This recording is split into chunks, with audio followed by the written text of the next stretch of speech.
Good morning and welcome to all of you gathered here to this much awaited day, the Research Scholars Day. Let's begin with an invocation of blessing. I request all to please rise.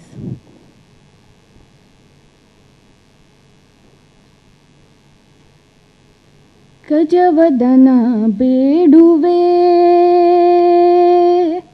Gajavadana beduve, Gauri tanaya trijagavanditane, Sujanara porevane, Gajavadana beduve. Pashankushadhara paramapavitra, Mushikavahana munijana prema, Mushikavahana munijana prema, Gajavadana beduve. Mudadi ninnaya padavatoro, Sadhu vanditane ಆದರದಿಂದಲಿ ಮೋದದಿ ನಿನ್ನಯ ಪಾದವತೋರೋ ಸಾಧು ವಂದಿತನಿ ಆದರದಿಂದಲಿ ಸರಸಿ ಜನಾಭ ಶ್ರೀ ಪುರಂದರ ವಿಠಲನ ಸರಸಿ ಜನಾಭ ಶ್ರೀ ಪುರಂದರ ವಿಠಲನ ನಿರುತ ನೆನೆಯುವಂತೆ ದಯ ಮಾಡೋ ನಿರುತ ನೆನೆಯುವಂತೆ ದಯ ಮಾಡೋ ಗಜವದನ ಬೇಡುವೆ ಗೌರಿ ತನಯ ತ್ರಿಜಗವಂದಿತನೇ ಸುಜನರ ಪೊರೆವನೇ ಗಜವದನ ಬೇಡುವೆ. Thank you. Thank you, Kritika. Now, I would like to extend a warm welcome to our honorable guests. Sirs, can you please take the dais?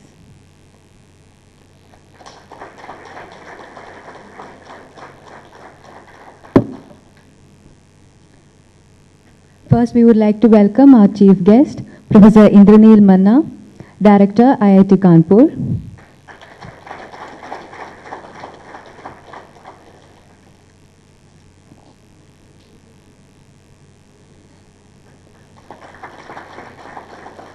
Now we welcome our honorary guest, Dr. R. Prasad, Science Editor, The Hindu.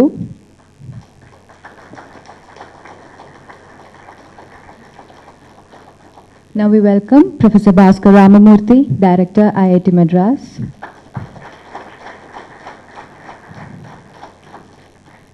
We extend our welcome to Dean Academic Research, Professor Sarit Kumar Das.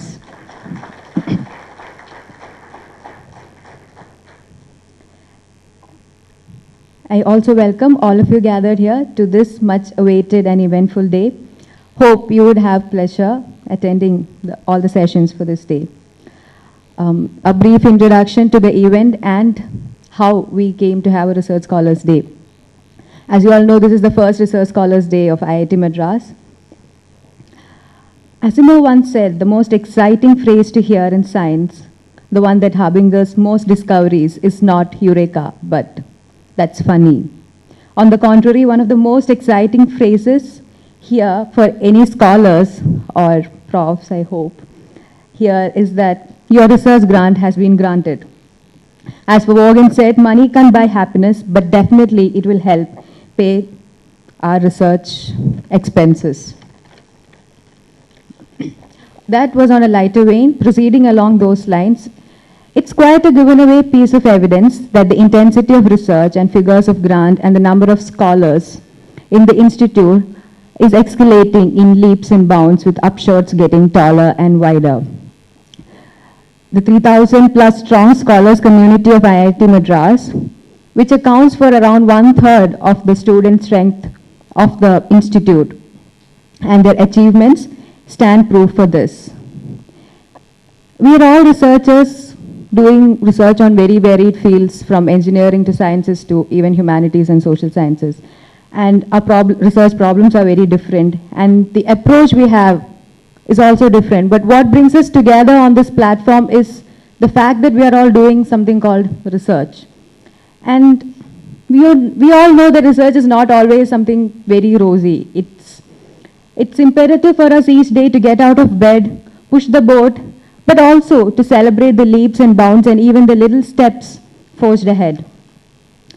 To take us forward on this wonderful journey called research, a journey with its ups and downs, its moments of being lost, not knowing where it's going, and the moments of triumph, of enlightenment, and of moments like, oh, I just got it right.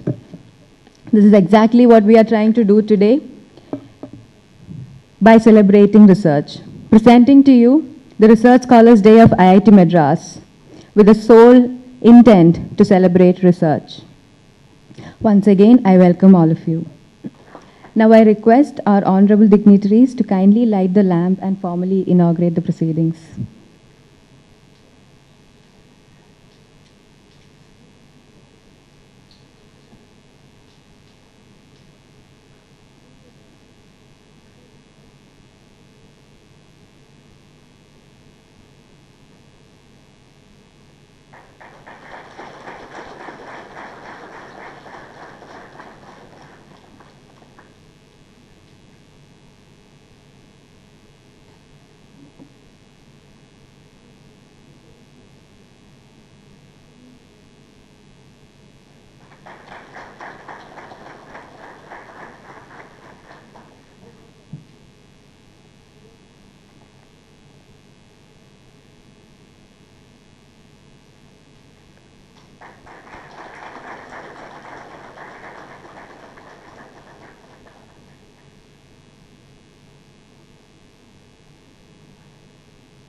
Thank you, sirs.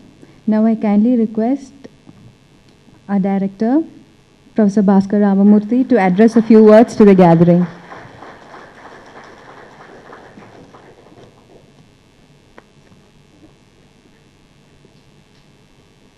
Very good morning to all of you. And before I say anything else, I want to first, on my behalf and on behalf of the Institute and all of you, I want to say a very hearty welcome to our chief guests, Professor Manna, who is the director of IIT Kanpur, and Dr. Prasad, who is the science editor of The Hindu. They've been very kind to accept our invitation to come and speak to us on this first Research Scholars Day of IIT Madras.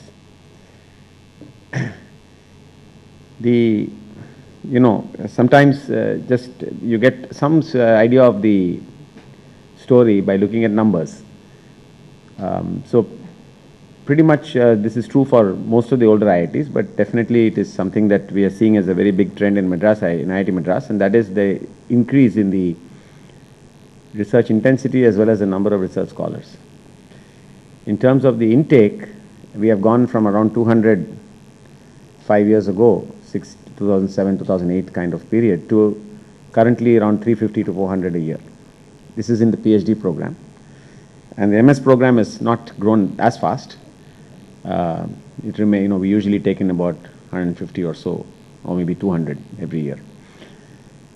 The outflow of PhDs, of course, will lag behind by about 5 years. So currently we are graduating around 160, 150, 170, that number. It will grow to 300 or so in a matter of 3 or 4 years. The funding from the government and from industry for research has also gone up, at quite a bit. In fact, the annualized growth rate in IIT Madras is about 25 to 30%. Even from industry, actually, industrial funding for research is now total. All of consultancy and research put together is about 20% of the total funding. But in that, the funding for research, that is projects of a year and a half or two from industry is almost half of that. So there is substantial increase in, and there's a steady increase in funding both from government and from industry. And all this is translated to basically a shift in the demographics, if you want to call that, of the student population of the institute. Today, more than 50%, about 55% of the institute is postgraduate, out of which about 30% are research scholars. I mean, 30% of, not out of which, 30% of the students are research scholars. The remaining 25 are our masters and in various disciplines, MTech, MSc, MBA and all that. And about 45% are undergraduate, but in that undergraduate also includes actually the dual degree. So in 1 year they are postgraduate, but even if you don't count that, if you count that pure undergraduate is only about 20% of the institute, 20 to 25%. So it's predominantly a postgraduate institution, but more importantly, it's very strongly a research institution. The Kakoder committee, which gave a report on the sort of the changes, reforms that are to be made to the IIT system, has heavily emphasized the increase in research output, research scholar output, and there is a target that the country needs, and the IITs should lead the effort in getting to the point where we graduate as a nation about 10,000 PhDs in engineering and science every year. We are right now at about 3,000, and they want this target to be met in about 7 years from now. We may not quite get there. We may get only to about 7,000, 8,000 by that time, but that itself is very good. The other interesting data, and we are trying to now collect more detailed data on this. What we have is based on exit questioning at the time of the defense. About 50% of our PhD students in the last 3 years, and Professor Krishnayal, he's the one who collected this data, are going to industry. Okay? And about 25% are going to academics, and the other 25% approximately are going to postdoc positions, mostly abroad, and they'll probably, what we've not done is to keep track of what happens after that. I think it's not very difficult, we haven't done that, to get an idea of where they end up. But the general message is clear in many verticals, in pharma of course, but even in automobile and in many areas of engineering, there are big companies now that are heavily focused on research in India, companies like Caterpillar, companies like GE, companies like Saint-Gobain, so many of them, and they absorb across the disciplines. And of course, our traditional, DRDO, ISRO, they're always there. So basically, CSR and so on. So basically, apart from academics, there's a fair number of our PhDs going into industry. In fact, more than half, nearly half now, and I think it's going to grow. So that there doesn't seem to be any doubt about the career prospects, and I think you're going to have some sessions today focused on that.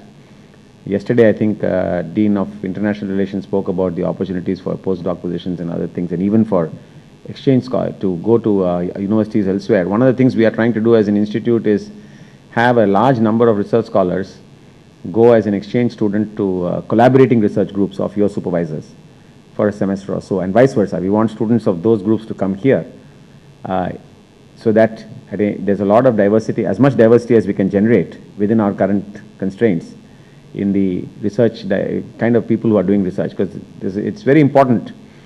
In the case of research, you gain a lot by having people from different diverse backgrounds working together. Universities which have internationalized a lot in the sense of having a lot of international students as registered students have seen the benefits. We will probably take some years to get to the point where we have a lot of registered students as research scholars. At this point, we are trying to get the same benefit to an extent by having exchange scholars. And there's a lot of interest in this, and this year you should see many of these relationships that we are trying to create come to maturity. But our target is 30 to 50% of our students should definitely at one point on their research career spend a semester or so in a collaborating group. It can't be any group. It has to be a group in which your supervisor here, with which your supervisor here is collaborating, and there's a two-way flow of research scholars. So this is something that you must have, those of you who attended yesterday's program would have heard about. So all of these are the changes that we are trying to make in order to change in order to bring about a transformation in the research ambience, research atmosphere, intensity, and the way, our own self-perception of the research student community, scholar community in the institute. There was a research task force which of our own, which also came up with many recommendations, and recently concluded Senate, we actually implemented most of the recommendations of the task force as well as of the Kakoder committee, which was already approved by the council. So as of yesterday, the Board of Governors, as of Friday, the Board of Governors of the Institute has approved all of those. So basically, you will see all those changes. Primarily among them, our direct recruitment for PhD into the PhD program from the bachelor's program, lot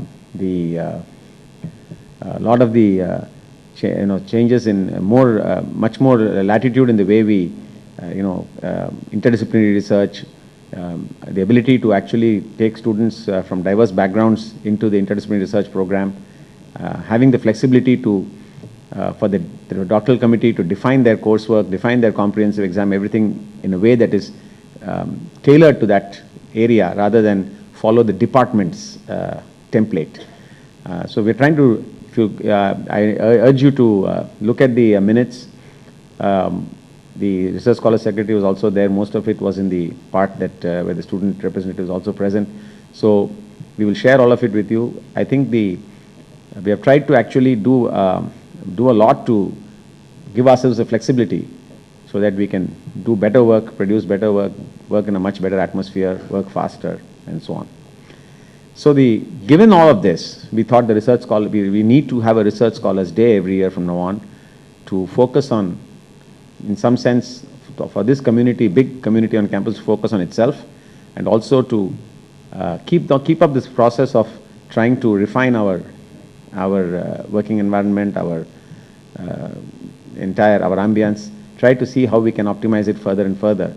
I think the country is looking to really good output from research, both in terms of the people we are creating as well as in the research itself, at all levels, at a fundamental level, at a level at which we are collaborating with industry, contributing to some changes in the way industry makes a product or provides a service, improve it, make it more competitive in the form of startup companies.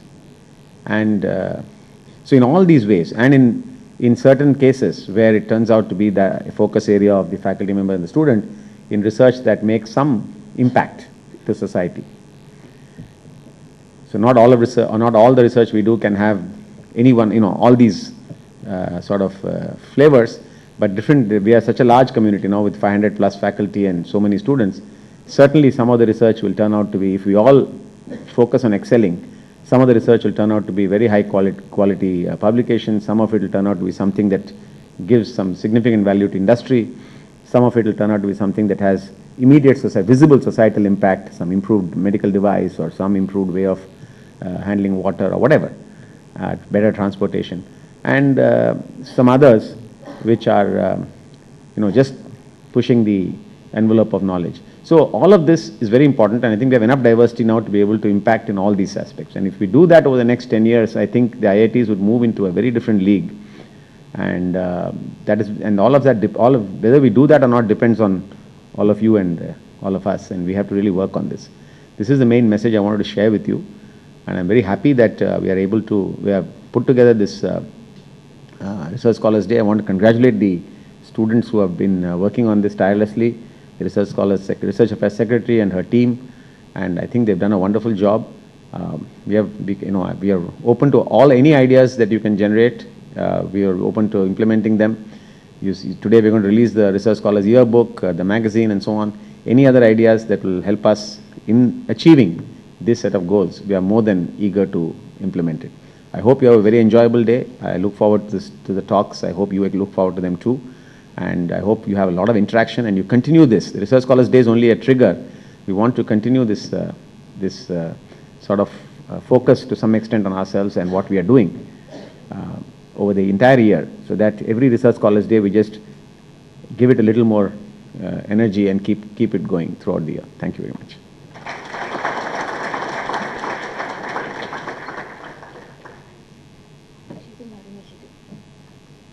Thank you, sir. Thank you for sharing with us on ways to take our research forward, and not only that, but for your strong support and for doing so much for the scholars community. Especially thank you for appreciating this initiative and also for letting us know that you want us to make this an annual event. Thank you, sir. Now I invite our Dean Academic Research, Professor S.K. Das to address a few words to the gathering. So I don't know, the clap at the beginning means you end pretty quickly. The thing is, first I must welcome our director, Professor Bhaskar Ramurthy, director of IIT Kanpur, Professor Indranil Manna, Dr. Prasad, who is from the Hindu, the science editor, and as you know, Hindu spends a lot of space for science, which not many newspapers do today. And Professor Krishnaya, I mean, my predecessor, who has been working for last couple of years tirelessly, and what all you can see the way the IIT Madras research is going up, you know, it's for him. It's good that I have taken the baton from a person like Professor Krishnaya, and of course my colleagues and my friends. Probably this is the first event at IIT Madras which is by the research scholars, of the research scholars, and for the research scholars. I mean, they have designed it, conceived it, thought about it, executed it. We have done virtually nothing. It's all them. And so they actually deserve a great applause. As the director said, what is that we are really trying to do? If you look at, say, Kakotkar committee, these are technical terms. Kakotkar committee, our Senate, our Board of Governors, everybody is trying to do is really to define the role of IITs or redefine the role of IITs. We have been there for 50 years. It started with a perception that there is lack of technical manpower in the country, and so it started with a mandate of producing technical manpower, nothing more than that. If you look at 50 years back, what was the mandate given to IITs? It was that, simply. So there's nothing to be surprised that it focused on production of good quality undergraduate students. Because at that point of time, even that was lacking. Because when we were children, you know, a BTech engineer was something, because we had two types of engineers, diploma engineers and degree engineers. So a degree engineer is a great one. Things have changed in last 50 years. And IIT's role has been redefined. It has gone, in fact, in 2011 and 12, it is discussed in the minutes of the parliament. And the role of IIT has been redefined. This Kakotkar committee and subsequent discussion is about that. And that is reflected in the way we had been working. Interesting enough, when we started looking at the Kakotkar committee report, I was eventually heading the task force, even before becoming the dean. And when we were discussing them, the things which came out were exactly similar to what the task force also recommended. The transformation of IIT from an undergraduate institute to a postgraduate institute started long back. And if you look at today's numbers, it's 44% undergraduate, 56% postgraduate and research. And please remember, this 44% contains 23% of undergraduate and 21% of dual degree. Actually, the last 2 years of dual degree should be considered as postgraduate. So it's not even 44%. Actually, undergraduate, if you look at the undergraduate students here, are something like 35%, 35 to 38%. Now, if you look at the postgraduate students, in fact, if you look at all students at IIT Madras, the biggest community today is PhD scholars, 1,800 scholars, 1,700 something. So that is the largest community in the campus. So the next one is, of course, undergraduate. And then if you come to our, we have got a very, very successful MS program. We were just talking before this meeting. We were talking to the director of Kanpur, and he was appreciating that, you know, our MS program is one of the flagship programs which is very, very successful. MS was introduced by few other IITs, but they were not as successful as that in IIT Madras. And so, if you look at research scholars, they are the largest community. And that needs to be realized. That needs to be, I agree, that needs to be realized both by the institute administration as well as the research scholar. How it comes to the institute administration? Ishita, your research affairs secretary, is very, very active, and she is very blunt also. So when I met her for the first time, she said, "Sir, in this institute, you decide everything according to undergraduates. You should look at research scholars." I said, "How? We are giving everything to the postgraduate and research scholar." She said, "No. Why there is a summer timing for library? And it coincides with your undergraduate holidays. Research scholars are here for the whole year, so there should not be summer timing." And I said, "Yes, I'll take it to Professor Ramurthy," and Professor Ramurthy also agreed. Yes, we should do something. So the thing is that we have to change our mindset. We have to start thinking that this is the most important thing in IIT Madras, and we have already taken steps towards that.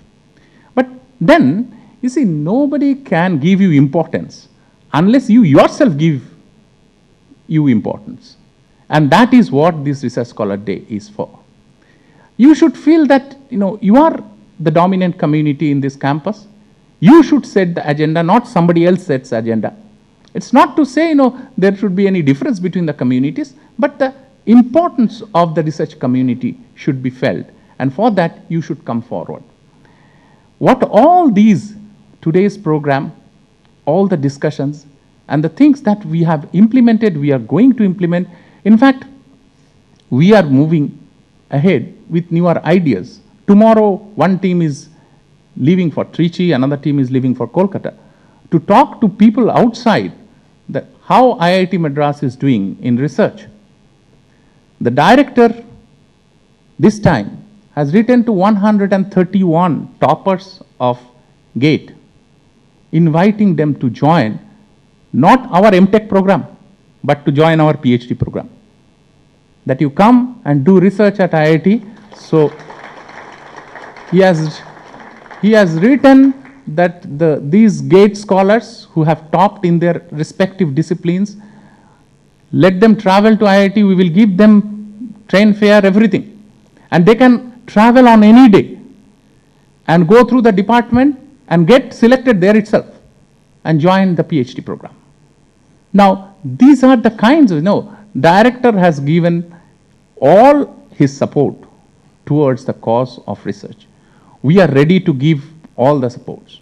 You walk into the guide, you walk into your head of the department, you walk into the dean or send a mail to the director. We always respond.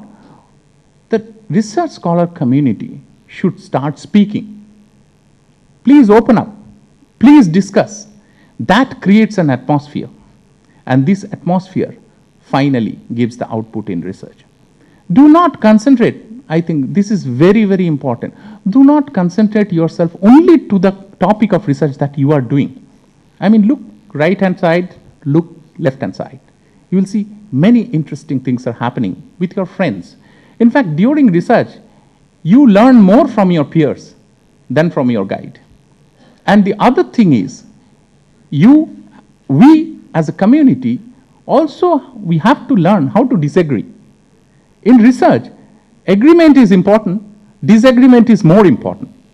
And that's why probably ours is the first IIT who have adopted the rights and responsibilities of research scholars in our last special Senate meeting. So there are all signs, symbols, signals that this is what we are going to focus on. But then, as I said, that coaches cannot do much. Finally, the batsman has to face the ball. And this is the research scholars. You please come out, have programs like this, not once in a year. Have smaller programs focusing on different aspects of research. Exchange ideas between departments, between scholars.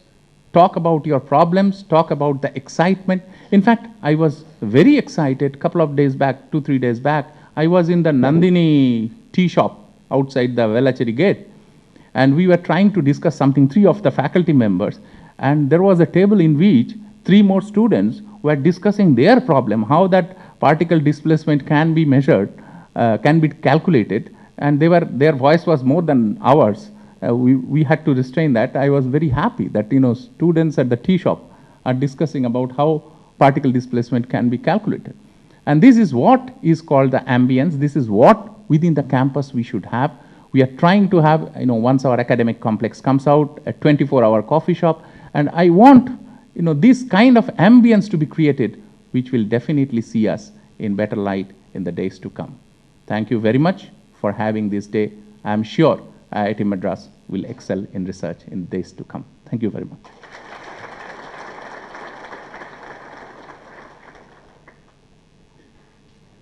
Thank you, sir. Thank you for putting it in our heads that research is not I, but research is we.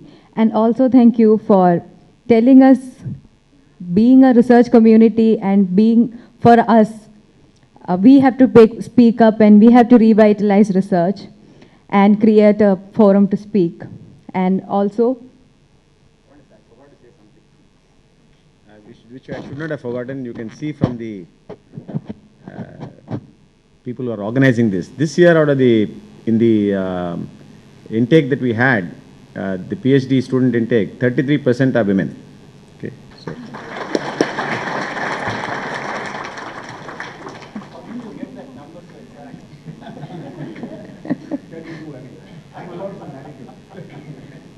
thank you, sir, and thank you for letting us know that we are rethinking research as the most important thing in IIT Madras. And from what Professor Das has said, we all know that now that we have to do a lot of things as a community, and thankfully to our Research Affairs Secretary and her wonderful team, all of whose names I want to mention, but they have restrained me. I would like to let you know, those who don't know, and just remind those who know, some of the initiatives that has been done in the past 1 year by the research scholars community and for the research scholars community. We have the ReMag, which is a research magazine, which has all articles contributed by the researchers for the research community and for others. It is an annual magazine, and those of you are interested, please contribute next year. This year's magazine is already out, and we would be inaugurating the magazine now. And we have the ReNews, which is the monthly newsletter for the research scholars. We have the RegCell, which is the research guidance cell. Any problem you have in research or you think you have in research, the RegCell is there for you. We have the yearbook, which has the profile pages of all graduating scholars. And we have the ReEco, which is a colloquium where the research scholars present their work. And in ReEco, it's more technically presented. But we have an even more better platform, the Rejoice, a platform where a scholar talks in simple words, in non-technical words about his or her own work. Our problem is that somebody doesn't understand, somebody in civil may not understand what somebody in electrical is talking about. So this is something where people come and talk in simple words and let each other know what we are doing. And we also have the research portal, which has all the details about all the scholars. You have to register and create your profile. And that is also a way of knowing what research is happening, what each scholar is doing in IIT Madras, and also for other people to know what are the scholars and who are the scholars here. So these are the initiatives. I know we have quite some number, 1, 2, 3, 4, 5, 6, 7 initiatives in the past 1 year. And we need all of our efforts to keep this going, more strongly in the coming years. And I would like a big round of applause, especially for Ishita, and for the support from the director and the dean. Thank you. Now we have the book release, the yearbook and the ReMag release. I humbly request our chief guest to release the yearbook.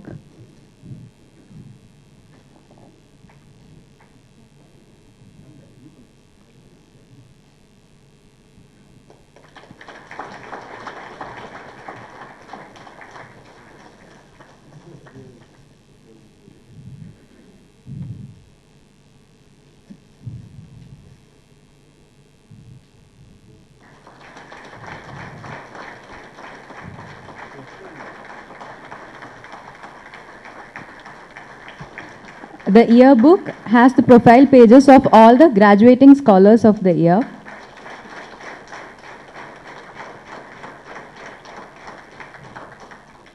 And now I request. Good idea to tell you why we are doing this. It's apart from the fact that it might be a good souvenir for all of the graduating students, that's not the purpose. The purpose is actually to send this in PDF form to a whole large number of people who head the technical positions, research positions in various companies, universities and so on, people who do selections. Because if you realize that selections at the level of PhD are not done through HR, are not done through placement, they are all driven by the technical people who appreciate and need the skills of the particular research scholar, the knowledge of the research scholar. This cannot be done through the HR divisions of the companies. So the information about the people who are graduating, what their specializations are and all of that has to reach the right people. So this will go in PDF searchable form. It's already going to a whole lot of people. They can actually search through keywords, they can search through areas and so on. And then we are hoping that in this manner, if we start about roughly a year before people graduate, you can actually get much better, a shot at much better positions, more interesting and more challenging work, by making sure that people who need, there's a good way by which people who need researchers can find them. That is the main purpose of this yearbook. Thank you. Thank you, sir, for letting us know the value of the yearbook. Now I hope all of us will make sure that our profiles are in there. And now I invite Dr. R. Prasad to release the remag. Sorry.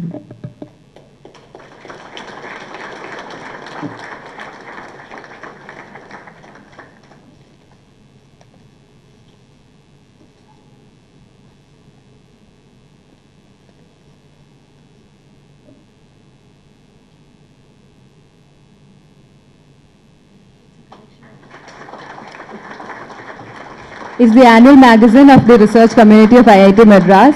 It is a collection of articles by the research scholars. And the cover design and everything is done by our own scholars.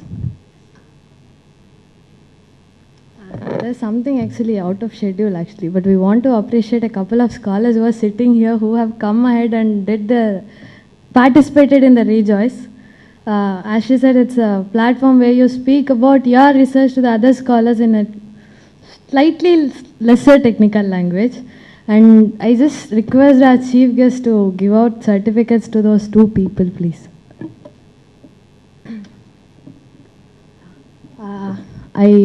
First is Mohan Babu. He's from Department of Metallurgical Engineering. He's given our first Rejoice talk.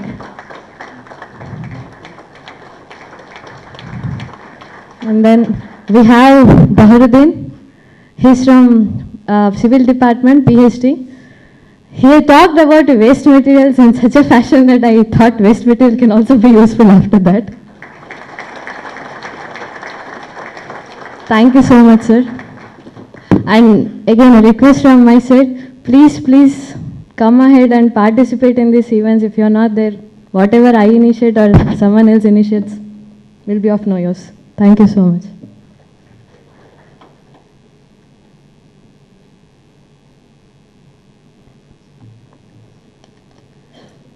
I forgot to thank Boeing for co-sponsoring this event, and I think I should have mentioned it before. Now, I yet again take extreme pleasure in introducing our distinguished guest, Professor Indraneel Manna, Director, IIT Kanpur. Professor Manna, an IIT Kanpur alumnus, is a metallurgical engineer, a renowned educator, and a prolific researcher. His significant contributions in studies of amorphous nanocrystalline aluminum alloy, nanofluids, and laser plasma assisted surface engineering greatly inspired scientific community. Professor Manna has several awards, journal publications, and a patent to his credit. Kindly join me in welcoming Professor to the podium. Sir, please. So, very good morning, Professor Ramurthy, Professor Das, Dr. Prasad, Professor Krishnaya, Professor Pradeep, and dear students and friends. Sometimes back when Sarit called me and made this proposal, I readily agreed because I always love to be among the students. In fact, I keep telling myself that I was much better off creating my own problems and solving with my students earlier before moving out of IIT Kharagpur. And these days I solve only problems created by others. So it always is nice to be back among the students and particularly in the academic fraternity. But then, in the last couple of days while traveling, when I started putting my thoughts into slides, I realized how onerous this task is. So quietly, Sarit thrust upon me a very difficult task. But nevertheless, I really am happy because I'm going to share my own thoughts with you. And upfront, I would like to mention that these are purely my own thoughts and don't take it as words from Director IIT Kanpur or anybody from the authority. Now, why it is very dear to my heart is because I am in this profession by choice, not by default. And I'm sure all of you who are going to stay in research will also share the same conviction. Research is not for those who have not their heart in it. Unless you are not charged, unless you are not fully devoted to the cause of research, then you please vacate this place. The country needs dedicated researchers. Now, when you talk of research, it is basically you're searching something which is not known already. So that's why I told that I placed the title as In Pursuit of. There could be many things, but in one word, we can summarize and say that we all are looking for excellence. Now, what does a research scholar do or a research student do? He is here in any educational setup primarily to earn a degree through a process of learning, and he wants to embark upon subsequently a career path that takes him or her to glory. And that glory comes purely by his personal contribution, maybe as a part of a bigger team. So he or she also needs to create an identity and look for a proper direction. And that is where the mentors and the teachers, they come in. But eventually, we all, like we all do, a research scholar also looks for success and satisfaction. Now, I wish to basically, throughout my talk, expand upon this red-lettered line, which is something that I've learned over the years.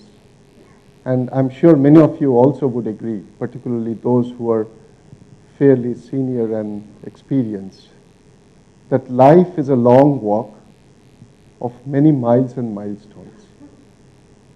And this is a single theme or thesis which I wish that I could instill upon the minds of young friends here, that it's not just one-off occasion. It is not just one JEE or one GATE or one examination. It is not even a one single degree. It is basically a journey that you embark upon at some point of time because you want to pursue this. And then you move forward and you never look back and never weigh how much have you crossed, because you know there is always much more ahead of you. And while you try to pursue this, there's only one guidance that you have in front of you, that your entire motivation is to excel.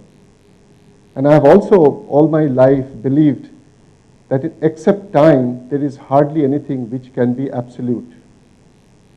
We all say that we want to do better. But what is best, nobody knows. It's certainly not very easy to define. So instead of worrying whether I have really reached the pinnacle or top, you better keep moving. And you move towards excellence. Next one. So how do you define excellence? So I said basically twin target. Excellence is a talent or quality which is unusually good and so surpasses ordinary standards. We don't want to be just ordinary. We want to be better. Our competition is not with just my immediate neighbor.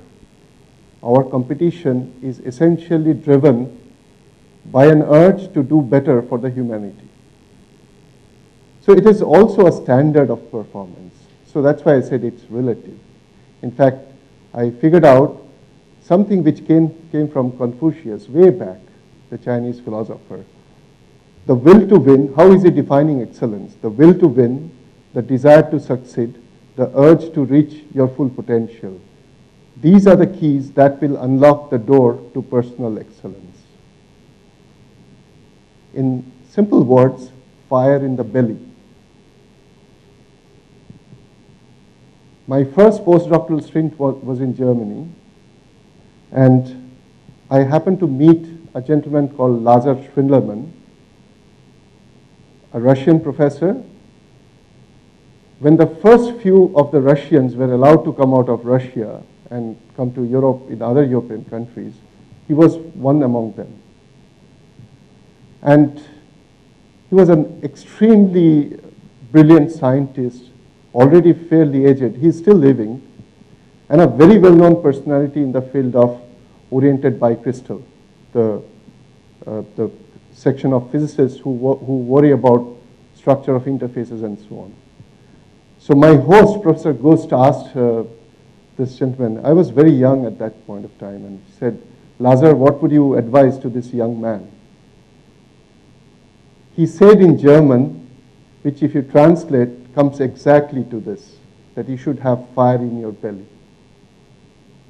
And all of you, unless you realize that you have a potential, all of you, unless you feel that fire in your belly, you will essentially be failing yourself and certainly the country. And we cannot afford to see that. What is knowledge? It is an awareness of factual information, as simple as that. But includes actual knowledge, it includes personal knowledge, and also constructive knowledge. But then, we must realize that knowledge is something which is, again, is not essentially, you try to reach the pinnacle, but it evolves through time and stages. So we all learn, and we all try to understand, and we all try to aim that final stage of knowledge. Next one. As I said, we learn. So learning means measurable and relatively permanent change in behavior through experience, instruction, or study. Whereas individual learning is selective, group learning is essentially political, and its outcomes depend largely on power playing in the group. So learning itself cannot be measured. How much have you learned? You cannot measure, but what can be measured is the result that you produce. So that's why we all say that the education, the degree we all acquire in educational institution essentially is an enabling process. You get enabled. And then what you do in your life is actually the manifestation of your education or learning. Here is something very significant. Chris Argyris says, detection and correction of errors is the process of learning. And what does he say about error? He says, any mismatch between our intentions and what actually happens. You aim something, you desire, you are trying to achieve a certain goal. There's no necessity that every time you achieve that. And when you cannot achieve that, if it's already a very well thought of and a realistic approach, then there is some amount of mismatch. And that mismatch, the detection and correction of that, is a process by which you are trying to perfect yourself. And that is the process of learning. So we all learn until the last day. There's no end to learning. It's a continuous process. Education is imparting or acquisition of knowledge, mental or moral training, cultivation of the mind, feelings and manners. And we must realize that it is not necessarily an individual giving education to another. All those processes cultivated by a given society as means for the realization in the individuals of the ideals of the community as a whole. So it is not individual to individual. It begins with that, but essentially you derive education from the entire community. Next one. Now I took liberty in, again, identifying a few other important terms. Technology, application of knowledge to the practical aims of human life or to changing and manipulating the human environment. But then we in IIT system, we try to convert knowledge into more measurable output, which actually can improve the quality of life. So engineering science is the application of science to the optimum conversion of the resources of nature to the uses of humankind. But then, instead of going into pedagogic definition of these terms, let me address these three stages of learning in IIT system in very simple words. When you see a phenomenon or a material or a process, say for example, you happen to chance upon something which is extremely hard or extremely conducting or extremely insulating. When you ask the question as to why it is so, without bothering about whether it is going to be useful to you, or is there a taker, or if at all you should pursue this or not, your motivation is primarily academic curiosity. But you have to be logical. You cannot be emotional. You leave out emotion. You have to be very, very pragmatic, most importantly logical. And then when you approach this single most important question as to why you are pursuing science. When you understand that why, the relationship, the origin, and now you also see certain other things, and you come out with an idea that, can I replicate this? Say for example, this is so conducting. Can I replicate this? And you see something from the nature. Can I replicate that? The biological system, can I mimic the biological system and create an artificial nervous system? So now you're trying to replicate, you're using your knowledge and make many. And while you do that, you actually still are not so much worried about commercial viability. And then finally, when you have replicated, when you have learned the art, then you have to worry about many other things which I have just said, societal considerations. Energy, wastage, recycling, environment, many, many other things.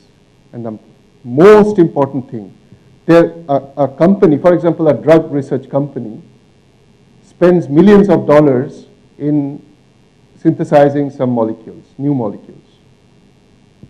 The success rate of any of those molecules ultimately hitting the market and becoming a final drug is a fraction. But that's how science moves. That's how science translates into technology. Next one.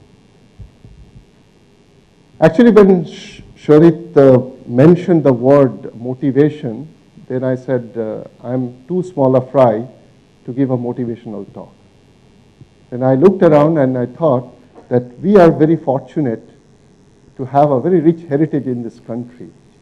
And I would rather share my thoughts with my young friends and say that who could actually inspire you? This perhaps is an artist's imagination. Nobody can claim this is indeed Conrad. But for the timing, let's imagine this is Conrad, the person who actually first talked about the idea of atoms. The entire universe, if you want to scale it down to the smallest possible state, which can exist independently and at the same time inherits all the properties of the matter, that would be the atom. That kind of a concept, thinking in 600 BC, without any microscope, without any calculators or computers, without any background, he must have been one of the foremost genius that this country ever had. Next one. The entire mathematics today is based on the decimal system. It is not yet established, or possibly will never be established, as to who was the first person who thought of zero. But Aryabhatta, apart from being a very, very famous sort of, in today's world, astrophysicist or astronomist, a great person in algebra, a great scientist by any means, one of his biggest contribution was thought to be the concept.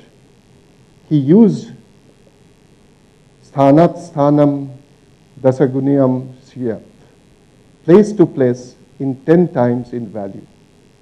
You move from one place from the right to the left, you are changing by an order of magnitude. This is the beginning of the decimal system. But some people argue that this was actually laid down even earlier, before Christ, by Pingala, and then later on was made more viable by Brahmagupta, because he first used zero as a digit. Now, imagine that we are born in a country which showed the light of the most modern mathematics way before Christ, and certainly way before the rest of the world actually could even devise, because the Roman, the Chinese, and all other counting systems never had zero in them. Next one. Straight away on to the modern times. The list is too long. Let's not worry much about that. A person who was sent abroad for his tripos and studied geology, physics, chemistry, and botany. And many people claim, maybe out of emotion, that this gentleman, had he had the right kind of a backing, would have got 2 Nobel Prizes because of 2 major contributions, one in physics, another in life science. The first person to prove that there is a response in the living and non-living thing. Then he wrote these 2 famous books, but look at his contributions ranging from wireless telegraphy, producing shortest electromagnetic waves at that point of time, establishing similarities between inorganic and organic systems, electrophysiology, microwaves, plant biology. Single person in his lifetime, in his own lifetime. And whatever he earned, apart from the knighthood from British Empire, whatever money he earned, he spent the entire amount to create one of the finest scientific institutes of the country way before independence. Next one. The first, not only Indian, Asian, non-white Nobel laureate in physics was not even a full-time scientist, was working for government finance department, was a part-time physicist, went on to be crowned as, in words of Albert Einstein, C.V. Raman was the first to recognize and demonstrate that the energy of photon can undergo partial transformation within matter. I still recall vividly the deep impression that this discovery made on all of us. And remember, Raman scattering was in a way the first demonstration that light quanta and molecules do exchange energy, which manifests itself as a change in the color of the scattered light. Quantum theory was not yet developed. So even Einstein acknowledges that this discovery excited him. Next one. One of the finest mathematicians the world has ever seen. In the words of his own mentor, not really supervisor, Professor Hardy, he said what Ramanujam used to think, it wasn't easy for the contemporary mathematicians those days to understand. And I'm not a mathematician, but I was amazed to hear that Ken Ono, a mathematician from Emory University in Georgia, in 2012 felt that Ramanujam's concept was possibly right, and the formula that he left behind, which is still not yet solved, could explain the behavior of black holes. Ramanujam had no formal training in pure mathematics and looking for an outstanding, having failed in his FA, first examination in arts. By modern system, probably he would have been a nobody. But by providence, Ramanujam could make his way, went abroad, and then was hailed as one of the finest mathematicians of the time. Next one.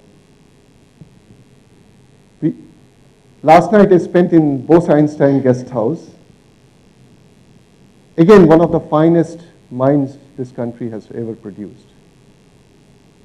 Would you believe that Professor Satyendranath Bose didn't earn a PhD degree? He was not Dr. S.N. Bose. That was the time. He didn't care for it. And he was happy being a teacher and a professor at Presidency College. And we are so much gaga about boson and so on, but many people believe that it was a grave injustice that he was not awarded Nobel Prize. We are now struggling after all these hadron colliders and so on. We are now coming to final conclusion that the statistics that he wrote along with Einstein indeed was a very new science. Next one. I thought, why only talk about science? We are in an engineering institution. You don't have to look around. In fact, in my own mind, I was thinking while traveling that who would be the finest and the foremost engineer of this country or of our history. Certainly Vishwakarma. But we have no written knowledge or written documents about Vishwakarma.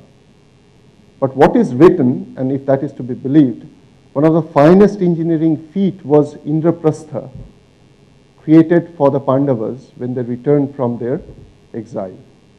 The description of that will put many new recent architects into shame, sheerly going by the description. And remember, mankind cannot think something which they haven't seen. Somebody must have seen something like that somewhere, and then only they could write that the floor was so shining that Duryodhana thought he was walking on water. Here is a man who not only created that huge dam, but actually was one of the pioneers in the field of transportation, water management, watershed planning, and huge civil construction. He led civil construction, and in my opinion, one of the very well-deserving inheritor of this legacy is Mr. Hariharan, the creator of the Delhi Metro Rail. Sridharan, sorry. So you don't have to look around. if you want to feel proud, you simply have to go to the pages of these great minds, great scientists and technologists that this country has ever produced. Next one. For a moment, I hope my colleagues in IIT Madras don't take it seriously against me, but I feel all scientists are like this great man here. They all want to walk head down and legs up. And there's a reason for doing that. And I want all my young friends also to give a minute to try and understand this. Why? I said research is not something about which the results are already known. Then it's a laboratory experiment, right? Undergraduate, postgraduate classes, we go, we have a sheet given to us, and we carry out those steps 1, 2, 3, 4, 5, get the results, we plot them, calculate something, and at the end we come up with a result. And then we compare and see that whether I'm getting the exact wavelength that I wanted to measure or exactly the modulus value that is written in the handbook. Results are known. Research is exactly the opposite. If it's known, then it's not research. So in other words, you say normal is boring. I want to try and find out something new. And that new is not necessarily created by me. I'm only understanding something which is available. And then when Newton saw the apple falling, before him, millions of people would have experienced the same thing. So it's a natural phenomenon. But then he went ahead, and then he came up with the theory of gravity. This is science, and this is what the scientists do. So I thought the scientists are never content with normal. They're never happy being with whatever is available around them. They get busy searching again for better as soon as they find something new. Even if they find something new, somebody publishes a paper in a great journal, that doesn't mean that he is taking retirement next day. He gets even more encouraged and makes the life of his students even more difficult so that he can go to an even better journal. Next one. I fall back again on Einstein. He says, I am enough of an artist to draw freely upon my imagination. I want to convey this to my young friends, that we scientists tend to give an impression, scientists or engineers or whatever, everything is quantifiable, and you shouldn't be talking rubbish.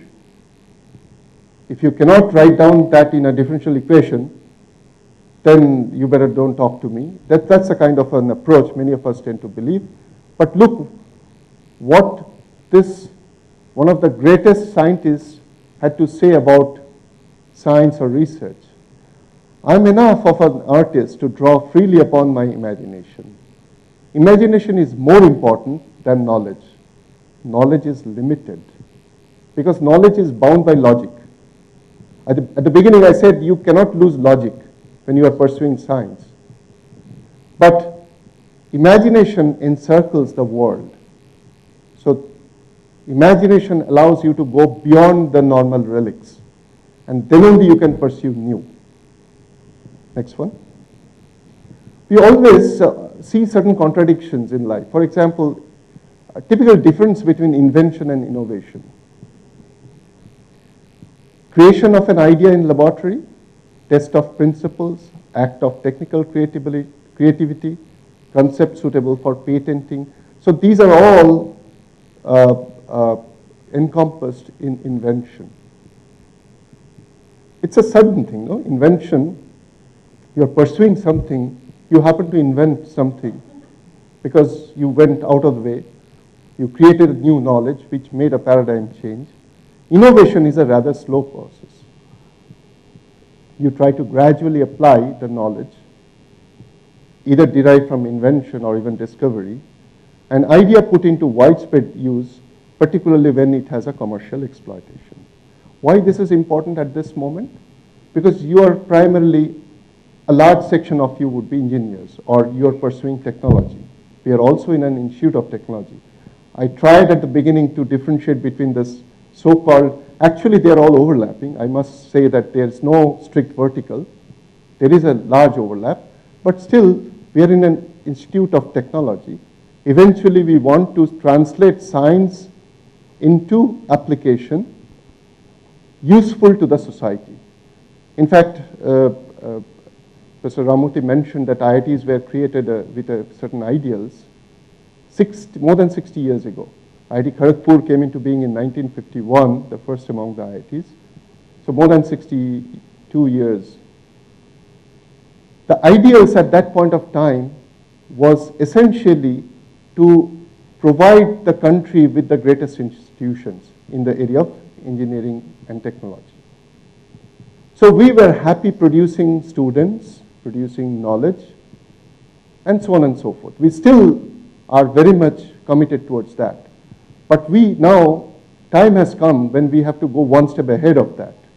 And what is that? We want to prove ourselves relevant to the society. We want to prove that if we don't exist, the country will miss out something significant. So we must prove ourselves relevant to the society. And by we, I mean more than the faculty members or the director for sure. It's the students who have to prove that they are so relevant to the society, because they are the vehicles of creation of new knowledge. And that knowledge should create more jobs, should solve problems for the poorest of the poor. Anything from arsenic pollution, what Professor Pradeep is worried about, to throwing the satellites into the orbit. Everything in between will be solved, will be possible to be solved, provided we apply our minds and have our self-belief. Next one. An innovation system is an integral set of processes, policies, and tools that link corporate strategy to new resources of value. And these are products, services, processes, in order to create sustainable competitive advantage. We want to do this for the country. We want to create a system, an ecosystem, which will ensure sustainable competitive advantage. For too long, we were happy and content sitting at a back seat. Time has come when we should claim our rightful place. In the words of Tagore, the finest among the finest. Next one. So we should get started. The journey has to begin. It need not be on a very auspicious day after a great puja, you take a bath and then wear a new cloth, go to the temple, nothing of that sort. If you decide that I'm going to make a difference to the country, it should start right away. So you say, this is my origin. I get started. And the clock starts now. The clock for your learning. So begin your journey, call it voyage, expedition, or pilgrimage, and take a plunge. Learning is a continuous process, and it has stages and steps. You first collect data. You collect information. You do trials, you collect results. You analyze them. You put together this entire set of information and your experience. After analysis, what you develop is knowledge. This is what we aim at. And when the body of knowledge in a given domain makes you very wise, you attain the ultimate, the state of wisdom. So this can be both gradual or disruptive. You can chance upon an accidental discovery, or you approach towards a problem and solve it over the years. The knowledge basically says that it has to have universal acceptability, but exception is also possible. That means exception makes the rule. It's true here also. In the school or the department or the institute where we are, we have professors, teachers, mentors, supervisors, and we have students and scholars. But the learning or creation of knowledge is not necessarily from this set of people to this. It can be actually both ways.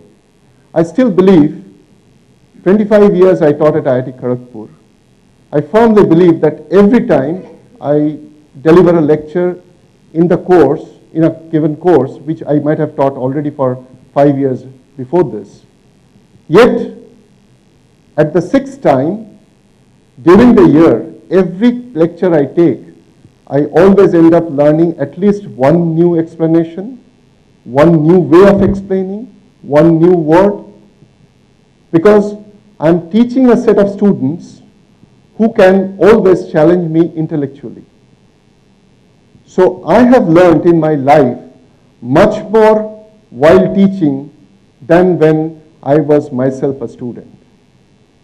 This might sound very strange to you, but I'm sure Professor Ramurthy and all others would also agree here that we actually learn, and learning never ends. We actually learn much more when we interact. And if you recall the words of Professor Radhakrishnan, what he said was, an individual grows by isolation. The Muni, Rishi, Sadhus, no? Or they go to a secluded place and they apply their mind in completely focused condition. They certainly develop new understanding. The individual grows by that, but knowledge grows by interaction. Unless there is interaction, knowledge cannot grow. So this is what an institution like IIT can facilitate like no other place in the country and possibly the world. I may be a little more, going beyond or being too optimistic about this, but I firmly believe that the kind of an atmosphere we have, of course there are great institutions like Oxford or Harvard or many other places in the world. I'm not saying the only place, but what IIT can offer, I can dare say no other institution in the country can offer you in terms of creation of new knowledge. Because this is a place where a professor can pick up the phone, and if he happens to be from chemistry, he can talk to somebody in computer science or somebody from chemical engineering or any other branch or even management, even medical, just by picking up an internal phone. He can always tie up with another faculty elsewhere and have a student jointly guided by someone here or outside the institute, even outside the country. And a student, these days, there are very many government schemes where a student can be simultaneously guided and even can perform experiments in different parts of the world. The students have to worry about something, which is discipline. And this is manifested in terms of the documentation. Initially a report, publication, monograph, thesis, book, even patent. Everywhere, whenever you have an intellectual property, when you are creating an intellectual property, you actually are generating new knowledge. And we all should aspire for the better journal, better quality of publication. Now, I already said that when we pursue research, it could be, for example, invention is a rather unique creation of knowledge. Discovery can be sudden. Development can be gradual or is usually gradual. Innovation is more of an act of improvisation because you are gradually improving upon. But when you do all this, basically what is your strategy? Your strategy should be, you should be ready for scrutiny. You should never ever say, I know this works. I know this is best. I know this is right. This is absolutely wrong. All of us should stand open to any amount of scrutiny. We also need periodic verification. What is true today need not be true tomorrow. And this is what many of us tend to ignore. We also should be ready and flexible for midterm correction. You start with a problem for your PhD. After 6 months, after 1 year, there's every possibility that the roadmap that you chalked out or your supervisor and you chalked out requires correction, because by then you have understood that various constraints could be possible, instrument or many other things, but the most important thing is that now you are sure that this is not the right course, and you should be flexible enough. So that's why I said that in science and engineering or in all such pursuits, dogma doesn't help. One has to be flexible. One has to be open. Next one. So I had a few things, again, scribbles on my diary, which I translated actually half last night and half this morning. What does a scholar need? I think this is what many of you might be wondering. But in my experience of directly interacting with the students for 25 years, first and foremost, you need a very positive attitude. You should always look at the glass as half filled and never say half empty. The moment you start looking from that emptiness side, you are actually taking you to a position of disadvantage. You always need an exciting problem. But you know, nobody gives you the problem. It doesn't come from the top. You have to define yourself. So you have to define what is an exciting problem. So how do you do that? You have to look around, search the literature, and be very, very dispassionate. And then chalk out a plan which will essentially make this exciting problem.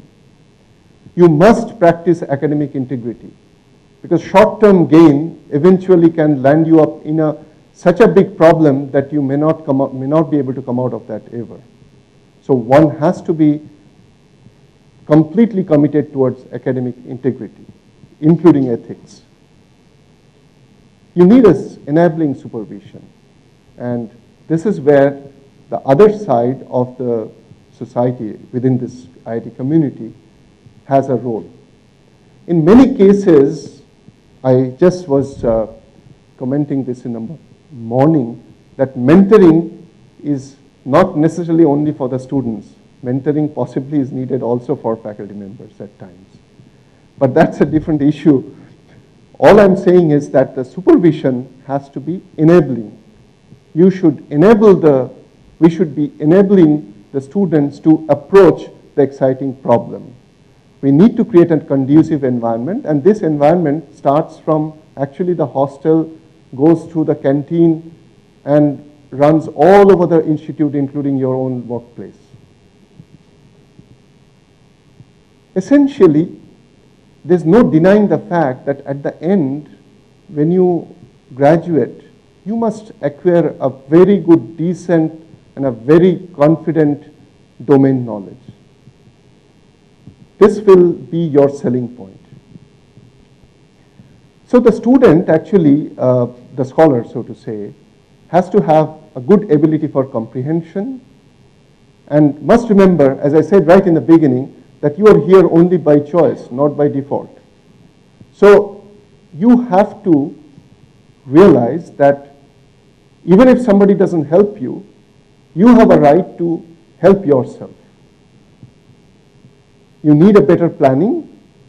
You need an extremely good articulation. And this is what is as much important as getting a good result. You have to be precise. You have to drive home the point. And most importantly, you should know the economy of time and word. When you're writing an article, a publication, a manuscript, to begin with, what happens with my own students, that the whole manuscript becomes red, as if it has been brutally murdered. Eventually, when the student writes the last manuscript, at times it does happen that I find very difficult to touch anything with red. This is a process of learning as important as getting your own result. Because unless you learn, one thing you'll be surprised. Jagadish Chandra Bose could present his results after Marconi already has published. And you'll be surprised to know why did this happen. Because Sister Nivedita had to translate the work into English. Not that Jagadish Chandra Bose didn't know English, but he didn't have a formal training, so-called. He wasn't that confident that the thesis could be, he himself could write and present it in the Royal Society. Though he became FRS, because the British, after all, know how to value science or how to value excellence. But then imagine, had he been able to present before Marconi, Jagdish Bose could have been a Nobel laureate.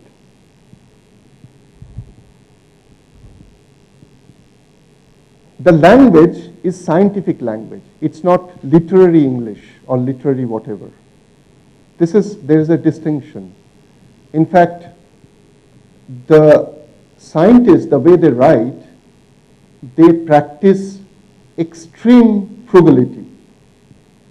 What can be written in 100 words by a literary person, a scientist possibly would write that in 10 words. So selection, application of words is extremely important. But I must also add that, all of us, we all are very afraid to fail. If we search our heart in this hall, no matter what we profess, all of us dread failure. But research, for a successful researcher, if you write a code in your very first attempt, which runs, it's not a good news.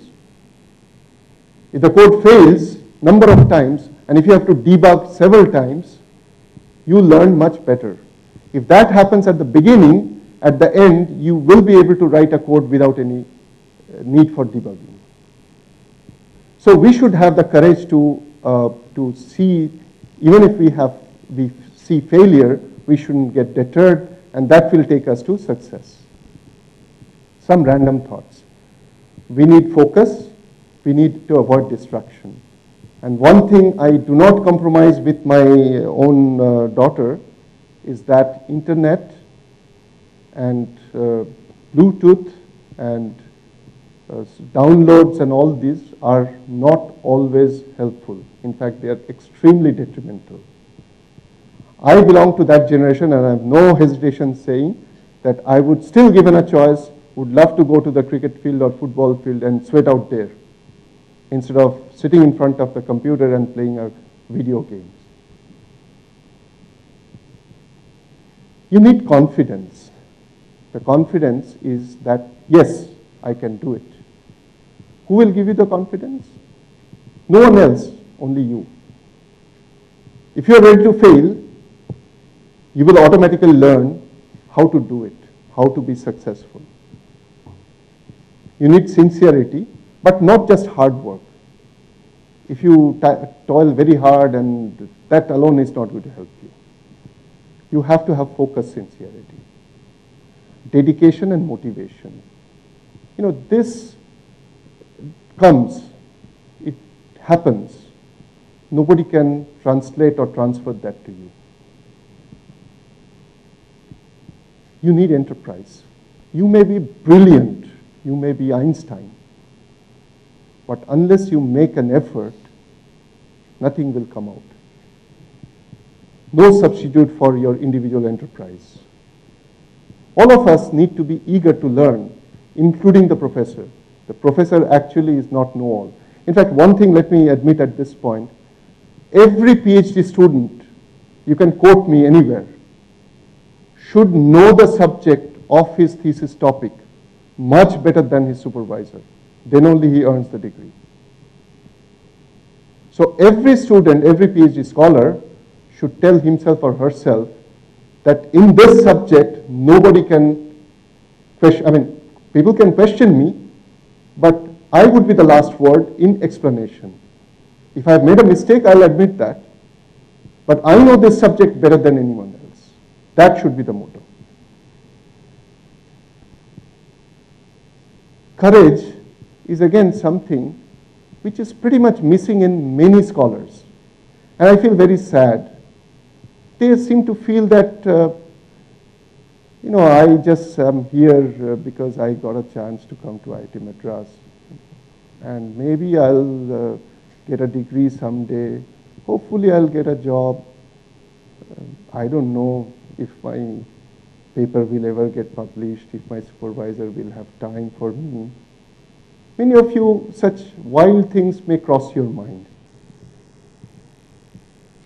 If you need to counter them, and if you have to come out successful and the winner, there's only one thing which can make the difference, and that's the courage. And this is something which will not fall from the heaven. You yourself can enable you. Through this word, conviction. If you have that conviction, that's your biggest asset. Now, that doesn't mean that you are being unnecessarily obstinate. It's not same as being convinced. By being convinced means that your logic says you're right. And you're, again, open to scrutiny. Adaptability is something which is extremely important, because today you are in IIT Madras, tomorrow you may be in Alaska, or you may be in Sahara. You may be in the midst of Latin American people, or you may be talking to Arabians. You may be in an extremely well-funded, well-endowed lab, or you may be in a very poor place. Will you allow your future to be ruined by these changes of circumstances? Certainly not. If you don't want that should happen, then you have to be adaptable. Let me share a story. How much time do I have? I don't know. Anyway, I wanted to perform an experiment at 25 degrees centigrade in Stuttgart, Germany. It's not very difficult, but I want a very steady, because 0.1 degree temperature difference makes a huge change in resistivity of those metallic samples. So my supervisor readily said, okay, I'll order a good thermostat for you. He ordered the thermostat. It took more than a week. I was getting impatient. It took more than 2 weeks. I stopped asking him. The equipment arrived after 3 weeks. So Professor Gust came and said that, Indranil, here's your equipment. I said, sir, I've done it. You've done it? How could you do? I said, yes, here are my results. So he was amazed, and he said, then show me, maybe you had an old equipment, you didn't tell me. I said, no, I didn't have any equipment at all. So I took him to the furnace room. 30 small muffled furnaces running in a small room. And I had a big beaker of water, another beaker of water, another smaller beaker of water. The total volume of water, Sharif can do the calculation, was more than a few liters. You have to shift the beaker from this spot to this spot to this spot, look around the whole room, and then every time you leave it for a few hours, come back and check the temperature. I found a place where the temperature was rock steady 25 degrees centigrade. I performed my experiments. He was amazed. I said, how could you think of this? He said, because of my training at IIT Kharagpur. The kind of equipments I worked with for my discontinuous precipitation are fit to be placed in a good museum. Yet I published in international journals. You learn to survive. And this training will give you strength and courage all your life. And remember, this adaptability is the key to your success. And always remember, as I said, failure is part of your research life. Accept that. We all have to do multitasking these days. We cannot deny this. But allow discretion. You don't all the time do everything at the same time. You have to learn to prioritize, which is more important at what moment. I would love to see all the students spend 1 hour in the football field or in badminton court. if you have a frustration, if you have anxiety, if you have great difficulty, or if you have great joy, the best way to celebrate or to eradicate that is to sweat it out for 1 hour.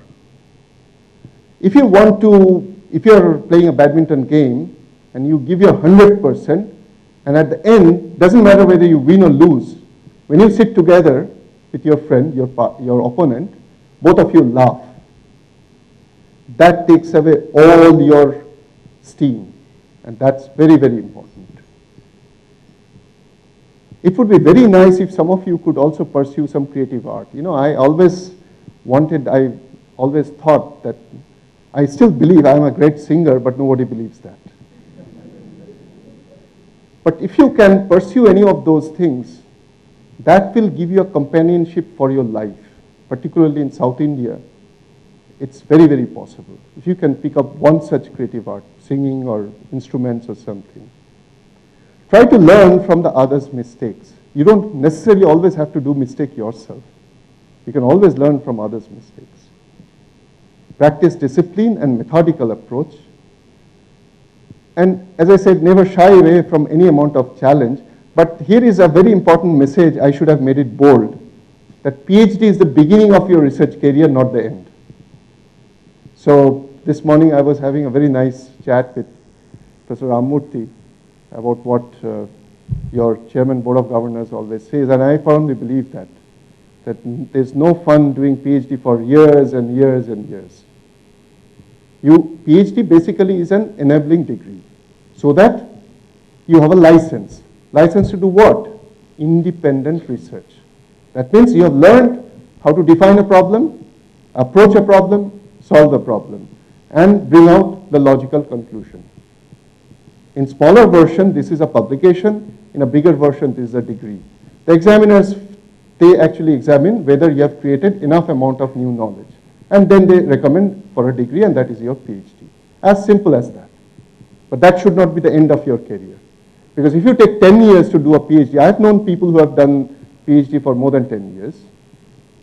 That ruins your all appetite for research. And that is the last thing that should happen. Next one. There are many conflicts and demands. Shorit, I think I'm doing too bad in terms of time. Shorit, how much time do I have? Right. What I'll do is, the last 3 points are important. I mean, I just wanted you to take a look. That you actually in IIT system, there's no depth of, always we hear this term that money is not a problem in India. At times, some of you might be smiling derisively and say that, oh, who says that? I want to buy this and my supervisor says there's no money. But indeed, money is no problem in India. Only for those who deserve. Professor Ramurthy knows even tomorrow, ministry will call him and say that, can you take another 30 crore? 30 crore. If we are ready, if we are in a position to absorb, we may take another 30 crore. India is the only country apart from China where research funding has increased in last 5 years, whereas in the entire world, including US, research funding has shrunk significantly. We are extremely fortunate. Now, these are things which you might have gone through. Maybe some other time I'll discuss many typical conflicts or dilemma we face in our life as a researcher. Next one. I have a few examples to give you. I know I only talked about philosophies and philosophies. I want to give you some practical examples. This gentleman, Debabrata Basu, a ceramic graduate, created artificial hip joint. More than 100 patients in India have benefited from that. The operations were done by very many, including Dr. K.H. Sancheti, who is Padma Vibhushan, the most noted orthopedic surgeon of India and a personal physician of President of India.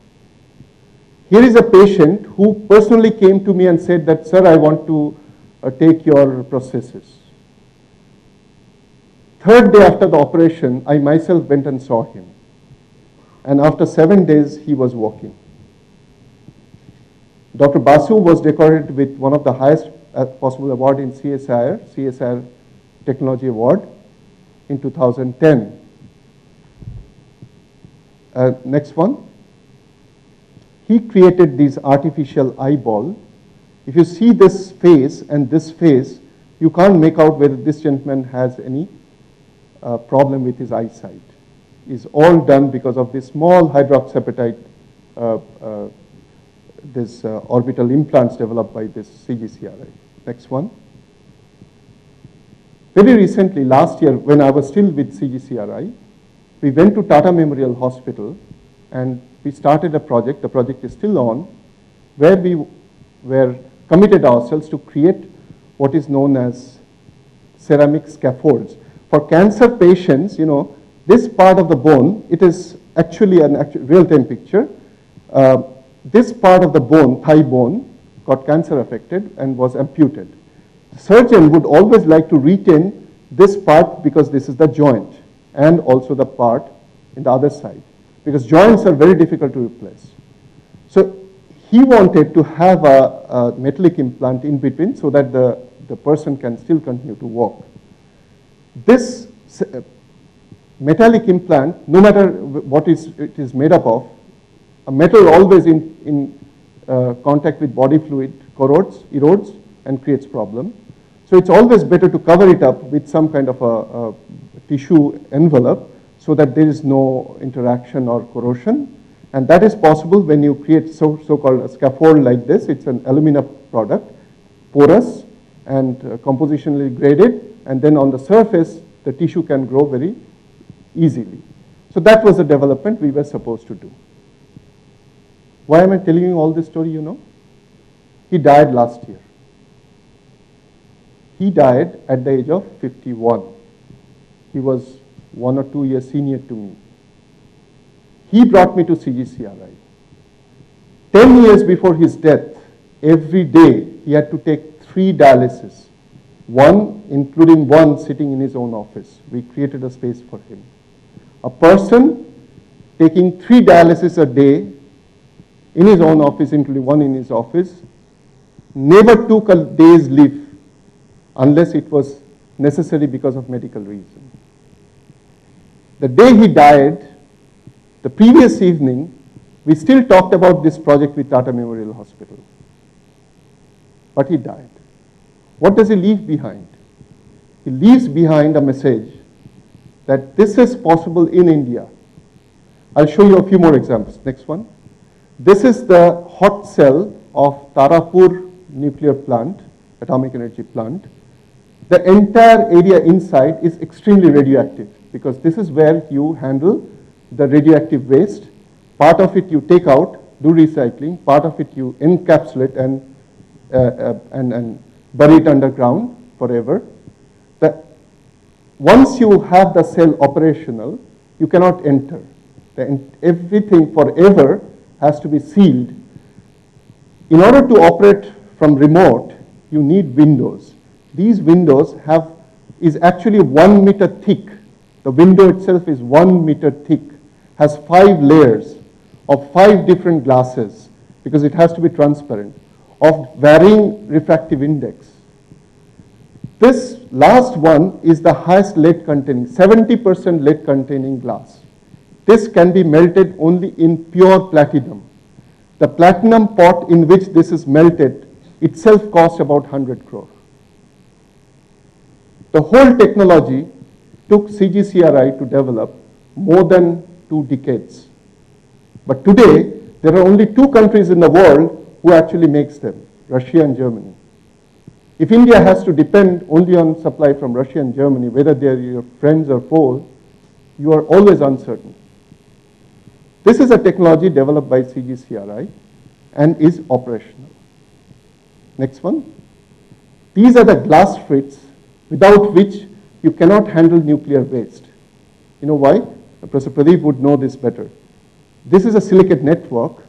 The spent fuel uranium, unless it is made a chain, moment you encapsulate a metallic system and bury it underground, it is bound to leach over a period of time and will allow radioactivity to go out.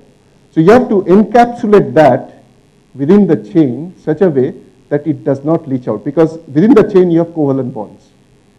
This is done through a particular glass called borosilicate glass frit. This is again made by CGCRI and given to Atomic Energy. Next one.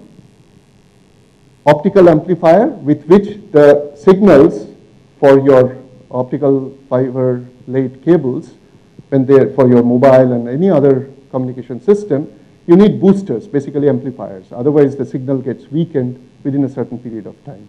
Developed by CGCRI and transferred to the industry, is selling from an industry in Trivandrum. And for this, CGCRI was given a technology award as the most successful commercialized technology in the last 10 years. Next one. Optical fiber cables, through which created a very nice optical device called fiber Bragg grating. For your roads, bridges, power plants, boilers, even transformers, or high tension lines, anywhere, whether you have electromagnetic radiation or not, if you are interested in understanding the structural health of the material of the structure, a bridge, for example, or a dam, to the tune that less than a micrometer, you are able to monitor continuously. So a bridge, when it fails, nobody knows. So you need to monitor. This high tension line, when it will snap, nobody knows, because it's sagging, it's creeping over a period of time. You need a device which can go to this 33 kV line and still measure the dilation continuously. This is possible through this small device called fiber Bragg grating. It's a very interesting piece of physics. Next one. How does one care for the society? One single intervention of substituting a particular clay. Let's say there is a place in Khurja, there's a place in, sorry, not Khurja, place in Ahmedabad called Morvi. At one point of time, there used to be 8 tile manufacturers using a particular clay with 20% of imported stuff called Ukrainian clay.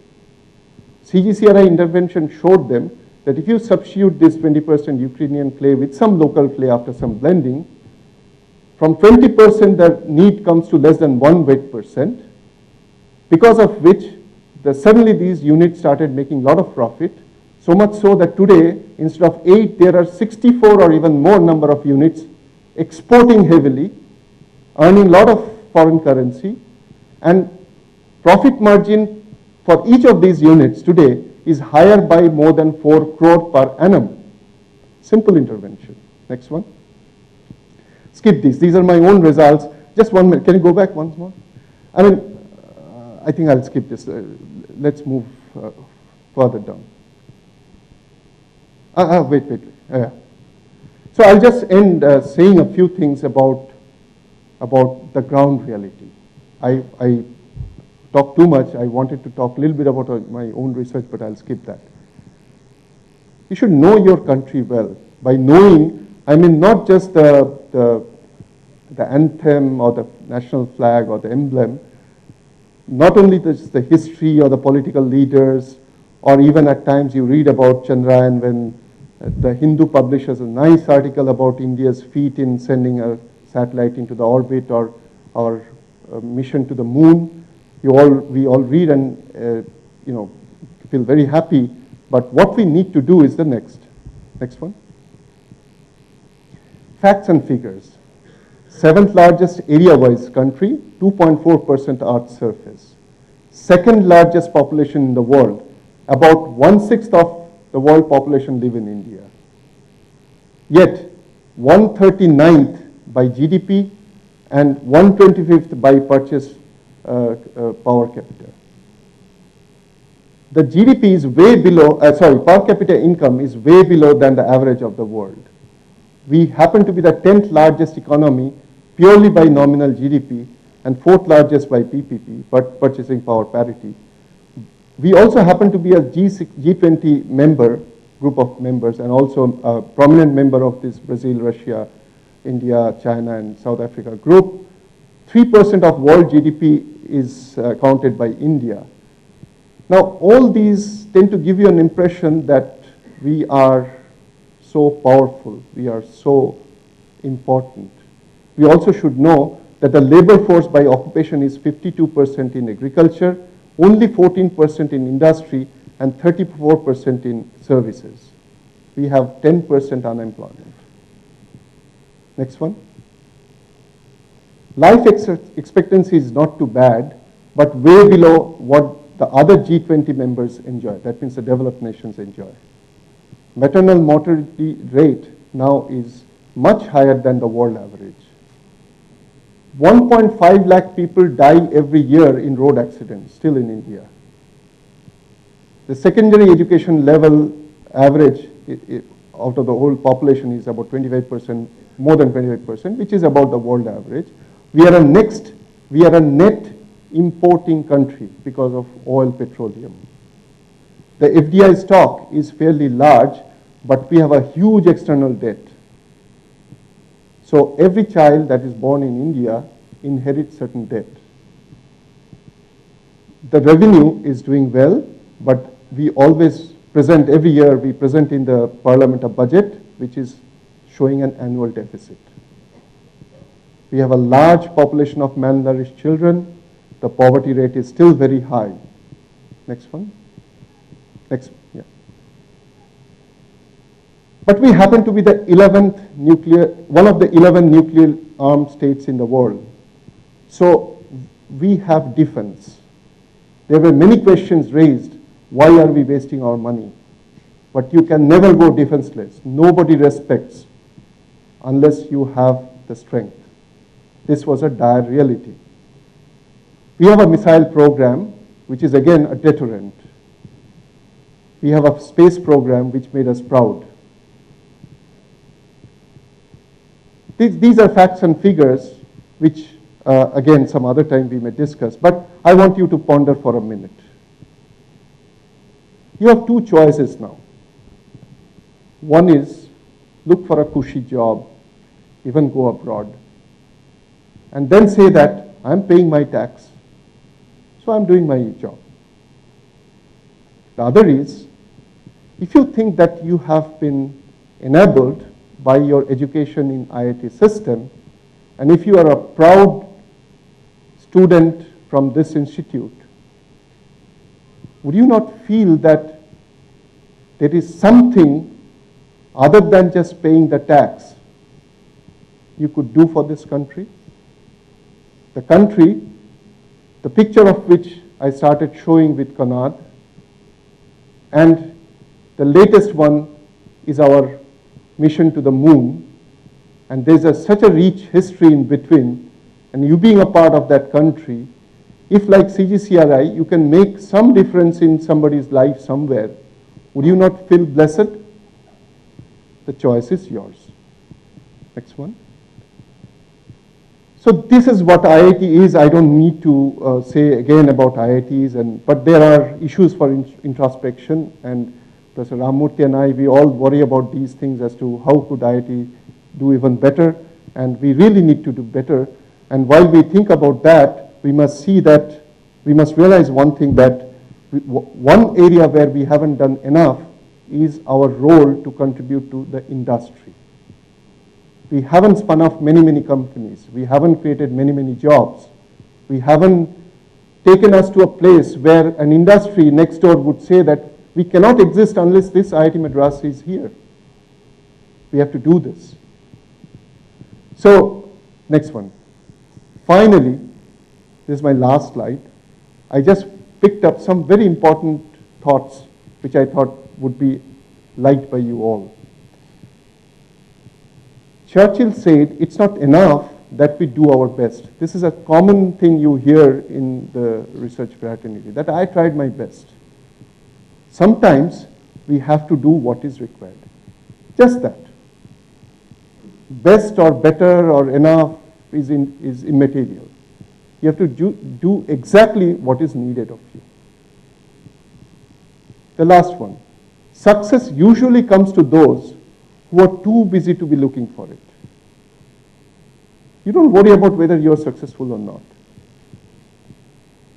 You have a great watchdog in you. I call it God, and that is your conscience. At the end of the day, you ask yourselves, have I done my job? If the answer is a solid yes, you feel happy. But you can fool everyone around you except one person, and that is you. And that, your inner you, will tell you whether you're doing the right thing or not. Finally, see what a beautiful statement Paul Buck made. The secret of joy in work is contained in one word: excellence. To know how to do something well is to enjoy it. So do not burden yourself with a lot of anxiety that, oh my God, Professor Manna came and gave so much of lecture, he's made our life more miserable. It's actually not. Believe me, young friends, I'm a 100% Indian bred person. I went abroad time to time to learn, but more importantly, to gain that important confidence that I am inferior or superior to none. I am what I am. Given a job, I can do it. I started from a very obscure, non-descriptive school because my father decided that I don't need to go to an English medium school. So I went there. From there, I went to BE College. Now, that doesn't mean that I didn't have an aspiration to come to IIT. I wrote IIT JEE and I didn't succeed. I went to IIT Kanpur because at that point of time I thought was the best engineering institution. I went to an industry, served for a year.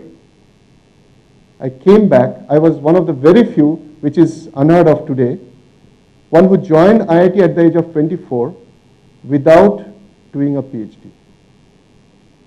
My father didn't allow me to go abroad in some pretext or other. So I thought this is the best option that I could do a PhD. 1 year I decided to think about my problem and guide. 1986 November I registered for my PhD. 1988 November, in 2 years with 4 publications, I went abroad. I submitted my synopsis and went abroad. I have only pursued my conscience. I still do that. And that gave me some success, but more failures. But that didn't deter me.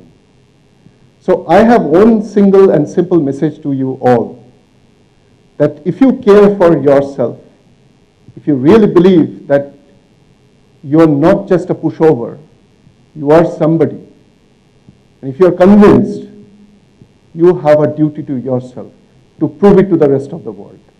And if each one of you prove it to the rest of the world, the country has a bright future. Thank you very much.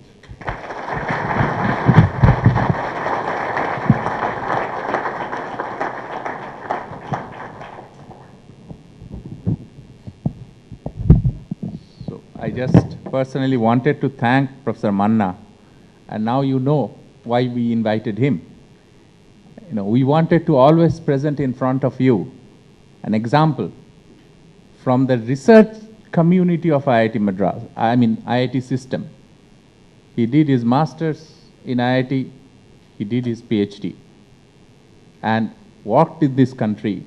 Of course, he went abroad, learned and all that, and after that, he is leading one of the IITs and extremely successful in his professional career. He is the fellow of all 4 academies of this country. Very few people, handful people have got that distinction. And you can understand why that is. He has a philosophy, he has a mind, he is dedicated. I think let us join in applauding Professor Indranil Manna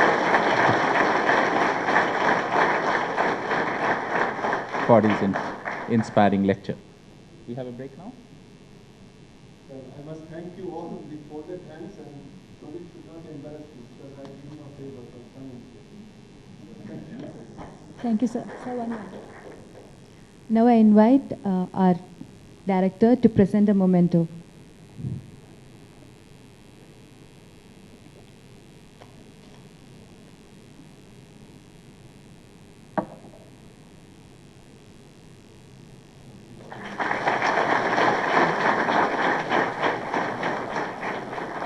Thank you, sir.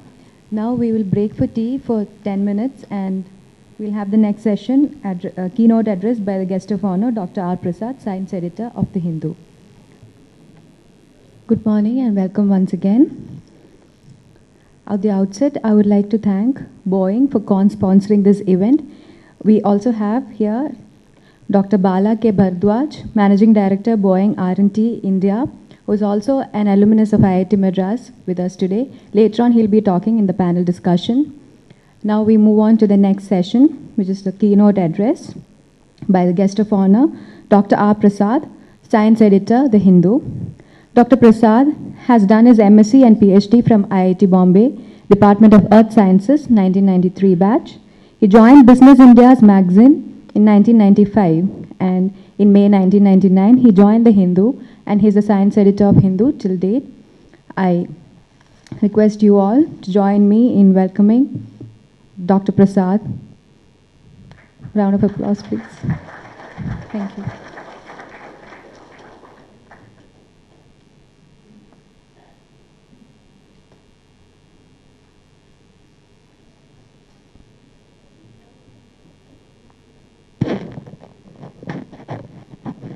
No, I don't have slides. Thanks.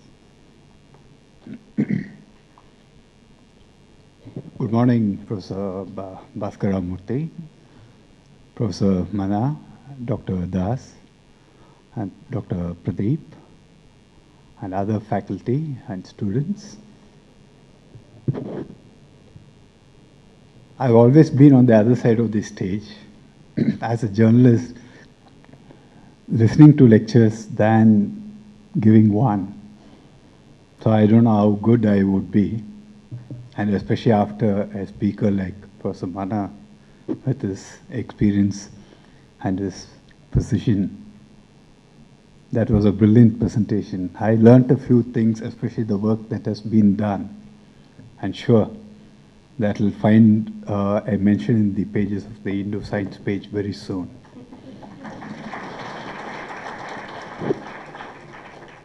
Especially the one which is which is said about hot cell. I've gone to BRC, I've gone to Kalpakkam, and I've written extensively on reprocessing. I've gone to those hot cells, so the moment he showed the photograph, I could recall what he was trying to say. I've always wondered how we could fabricate those glass, a lead that has been incorporated into a glass, but yet transparent. And they just couldn't explain it. Now I know where I should find the answer. Well, now coming to the main point that I wanted to say, let me start off this way. I did a random search, and I was wondering, where would a person who working abroad or in India itself would like to search or would like to read more about IIT and what IIT does, what kind of research IIT does. So I just looked at Wikipedia. I was just curious because Wikipedia is one site. Well, you may accept it or you may not. You may think it is not very authentic. Some would vouch for its robustness. But all these limitations or its deficiencies, I still looked at it. I just keyed in the Institute of Technology, Wikipedia, research. And I was really a bit surprised when I found this, I quote, unquote. In addition, I stress, and the emphasis is mine, in addition to BTech and MTech programs, IIT also, I again stress, also awards other graduate degrees such as MSc, MBA, and PhD and more. I think that conveys the message. And that has been not just Wikipedia's impression of IITs, that has been the overall impression of people outside. JE is equal to BTech is equal to IIT. Over. PhDs, okay, they also do research. Okay. I'm sorry, I must be so, well, I did my PhD at IIT Bombay, so I am not differentiating. I'm not saying anything bad about it. I know, I have suffered. You have a research program. You do that thing, you have science research programs at IIT. I have faced innumerable questions I had to answer at length. And this, well, I finished my PhD 20 years back. So the questions that I faced were very weird at times. But the situation hasn't changed much. They still think IIT, okay, also does research, but people always equate IIT to BTech program, period. Professor Ramurthy did mention that BTech students, the 4-year BTech program has an intake of just 25%, 23-25%. And the number of PhDs are as large as 1,800, almost 1,800. That's a phenomenal number. But why is it that the outside world doesn't know it? You know the reason? I did check with somebody, a professor at IIT, I don't want to name him at this moment, and I found the answer. And you may take this as a suggestion, you may take this as a criticism, you may take it in whatever way you want, but I mean something good. IIT has, or rather does not have, a media center. I mean a full-fledged media center as you would find it in the US. In the US university, in any US university, because day in and day out I deal with embargoed papers and even other papers, they give you the professor's contact number, email ID, and also the media contact person. And this media person is not someone who would just direct you like a PR. He is not a public relations officer who would just direct you to the professor, or just like a postman, just forward your mail to the concerned professor. That person would be able to give you an overview of the entire research. Well, why talk about US? Let me talk about an institution just kilometers away, an organization, IGCA, Kalpakkam. They have a person, and that person has done his PhD or has worked at some level and is still an employee of IGCA, and he knows what is going on. And he is able to give you, he or she is able to give you an overview of what is going on and able to tell you, well, I think this would be of some interest. Why don't you look at this? Because we really don't know, not very often do we know, what exactly each scientist is able to do or is doing, or what results have come out, what is interesting. Do you have a center like that which sort of helps to spread this message? Do you market yourself well? I think the answer is I won't say no, at least not enough. And that is the reason why the impression stays. I think, yes, it's a failing from the newspapers also, including me, that we have not taken this message outside. But yes, it is sometimes a bit difficult to break in. You need I don't know whether you would understand that. It becomes a little difficult to break into a system and to know, because you just can't walk into a center and say, I want to discuss with you, I want to know what you're doing. It becomes a bit difficult. A media center would be the ideal thing. I think the first thing that IIT Madras should be doing is to have a full-fledged media center, a person who is technically qualified, not just a PR, public relations officer, that you find it in plenty outside. So many organizations, they just come and give us a press release. Sir, would you come for this? Would you like to cover this? Why didn't you cover this? They would then follow it up. No, I don't mean that. I think this is the first issue that has to be tackled if you are really concerned of changing the impression and changing the mindset of people. The moment you do that, you sell yourself, you market yourself, people will get to know that, I don't mean research scholars, they have already come in.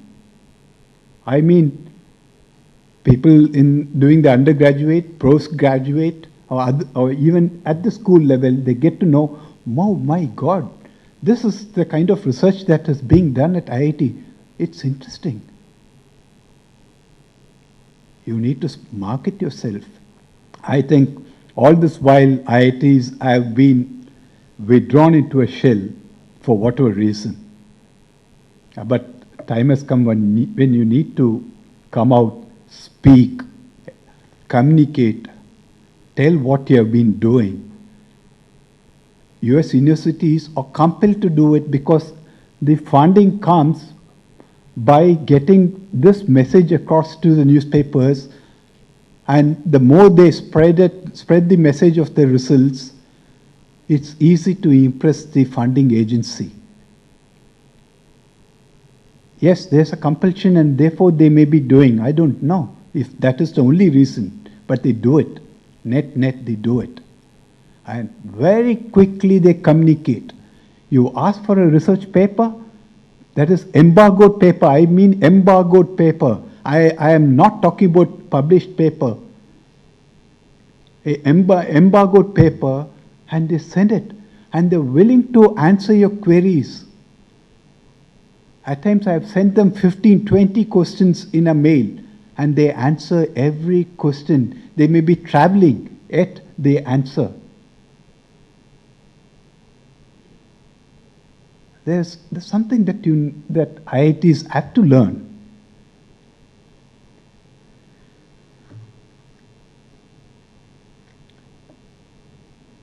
The second point which I want to highlight is the number of publications. It has been increasing. It has been increasing. Percentage-wise, you would say increased 50%, 100%. Yes, but percentages are very misleading. From 2 papers to 4 papers would mean 100%. And even the number of papers published, how many are in high-impact journals? Yes, I have written about it myself, and I really do not have the answer to it. I have spoken to many peer researchers, and I really don't, I'm still not convinced which one is the correct one. A paper published in Nature or Science, or a paper published, say, for electrical or in physics. In your own area, it may not be an high-impact journal, but a most widely read paper by the scientific community in that field. It may not be as popular, or it may not have that kind of an impact factor as Nature or Science. So it's a dilemma. I understand whether it should be published in Nature, should you be sending it to Nature, or should you be sending it to a journal that is the most well-read one, but necessarily not an high-impact one as Nature? That you need to take a call.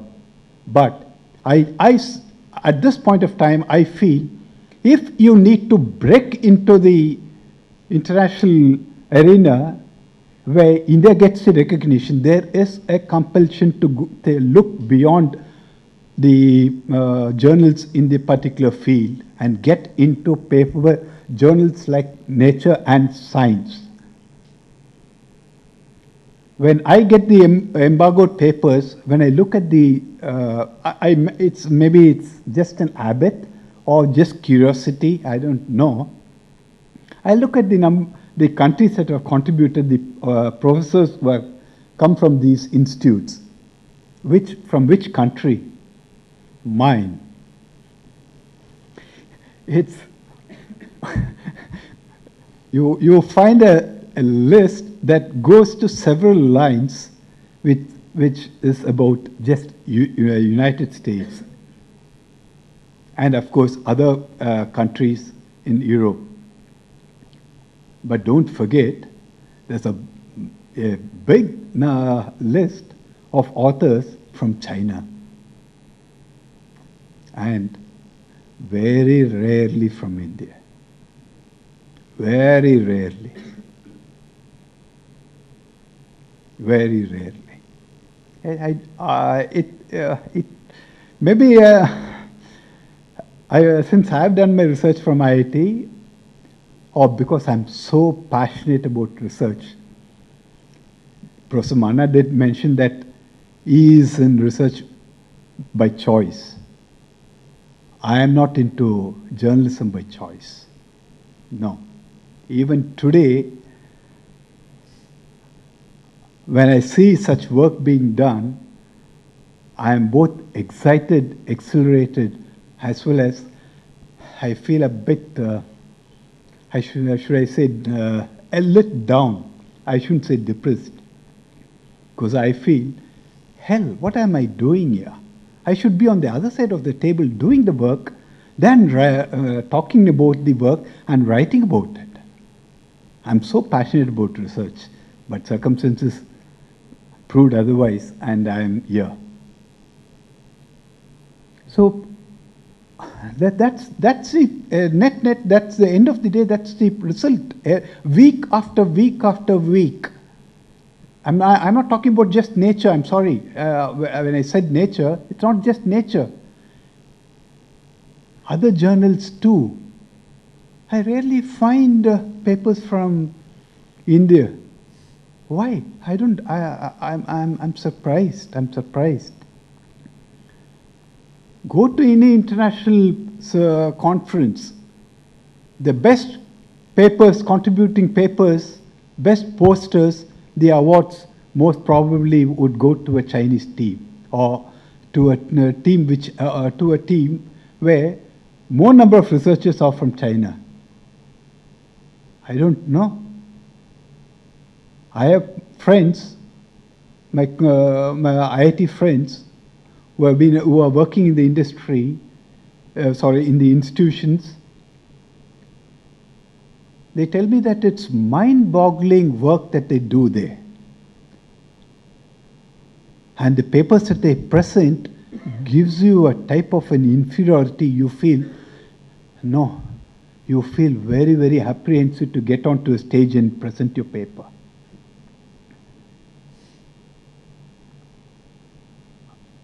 It's not that IIT is not capable of. It's not that why the same Indians who go abroad do well. So it is surely not that we lack the expertise, the ability to do research. Then what is it?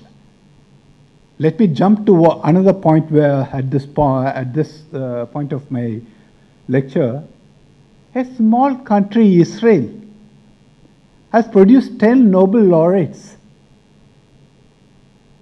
And last year I was in Lindau, Germany, and I met this professor, Nobel laureate, Dan Shackton, He had won the Nobel Prize for chemistry for Cauchy crystals.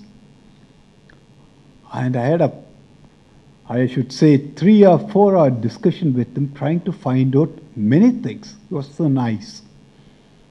And one question I went on repeating, and I wanted to get the answer from him.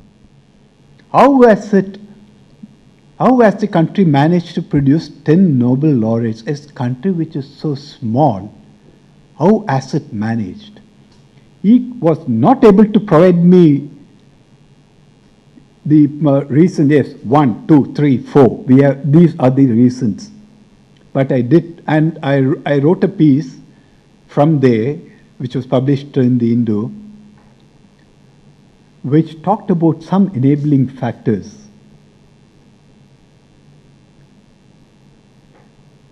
And what I found was the environment was so very conducive to do research. There was so much of an interaction, so much of a collaboration with other laboratories and institutions abroad. There was an exchange program which happened.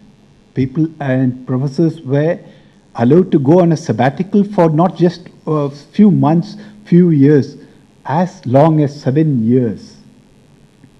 And it was when he was on a sabbatical that he actually did work on Cauchy crystals and came out with this discovery. And then coming back here, he worked on it further, and he achieved what he did. It's a different story that it took 10 years for the world scientific community to accept it, and only after he succeeded in getting it, get the Cauchy crystals into a small crystals and do the X-ray diffraction. That's another matter altogether. So there is something, I don't know, it's time for the directors here staying and others to find out what is it that is enabling them. What is it? What is the enabling environment? How is it? And he did confess, and I had gone on record in my article saying that many of them go unemployed. But there's a culture of startup culture that is there, and many want to start a company.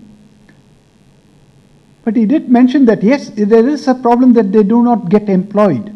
So, but still they produce so many researchers. So what is it? What is it?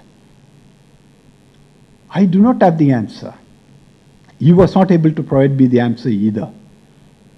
I don't know if directors and others can find out that.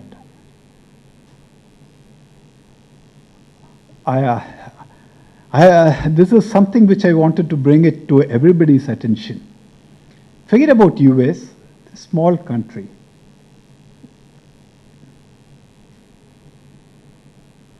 Along with the number of papers published, there's often a mention of the patents filed. So many patents filed in 2008, increased by so much or by so many numbers in 2009, so many by 2010, so many in 11, 12, 13, etc. And therefore a growing trend. But let me find out, because CSIR faces this problem. Filing a patent in India, first of all, takes time for it to for you to get the patent. 3 years, 4 years. But more than that, okay, fine. In India, maintaining the patent, you need to maintain the patent. You need to pay the fee every year to maintain the patent. The amount is very less here in India. But if it is a really good one, you need to file it in every country. Filing it in India alone doesn't mean anything, because it is a researcher in the US can adopt the same thing and come out with a product. So you need to file it in the US, in Europe, in China, in Japan, you name it. And would you have the amount? And as the number of patents filed, goes up exponentially, would the IITs have the money, or has there been a separate funding program to maintain that fee? So how many patents, what kind of things should you patent? I think it has to be looked into. I do understand that filing a patent is very, very important. That's so, even if you do not intend making money, that's one way to at least prevent others from duplicating your work and then making things unaffordable for Indians and for others. So there is a need to file it, even if you do not want to capitalize on it and make a huge buck out of it. But would you be able to maintain it? And there's one more thing. I do not know what kind of a weightage is given to patents filed and number of papers published. And I just had a chat with Professor Pradeep and came to realize that the products developed are not given that kind of a weightage as patents and papers. Why? Why is it so? This is a technology institute, a research where research in technology happens. And why, if you have been able to not just conceptualize, but take it to the final conclusion of a product, that should be given more weightage. I personally think that should be given more weightage than a paper, even a paper published in Nature. Because you've taken it to the logical end. So why is it? I may be wrong. My understanding may be really faulty, but I was a bit aghast hearing it. You may have your own directors should be knowing why that is so. I only wish to be educated on that. But if it is for some other reason, I really wonder why that is so. Because if you have been able to take it to a product, you're straight making it available to the mass, and if it's a good product, then it sells. Your technology, you have taken it to the logical end.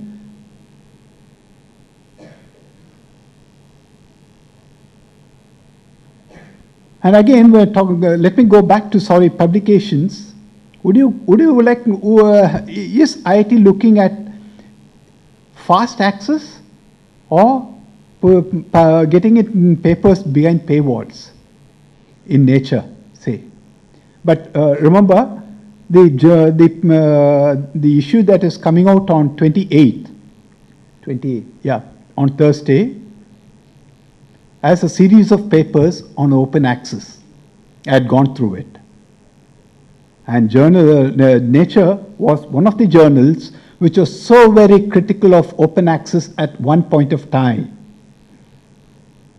They then came out with their own open access journal. And when US recently came out with the policy of providing green access, let me explain what green access is. Green open access is where papers become available after 12 months. Gold open access is where papers become available the very same day of its publication. So US has gone in for the green open access. Probably Europe went in for it, even Australia went in for it very recently, and they would be, Australia would be implementing it in April, next month. So US was pushed, and the Aaron Shots incident was the last nail. They had to work, they had to do something. It shook up the scientific community, got them together, it galvanized so much support for open access, and the US could ignore it anymore. Well, this situation happen in India, where those papers funded by the government agency, be it DST, be it CSIR, be it DBT, you name it, or any other organization, funding agency of the government. When the government, if and when it's not a question of will they at all. India has to follow the trend. India cannot be away, and this is something which sounds very logical. If a project funded or taken to completion using government-funded money, that is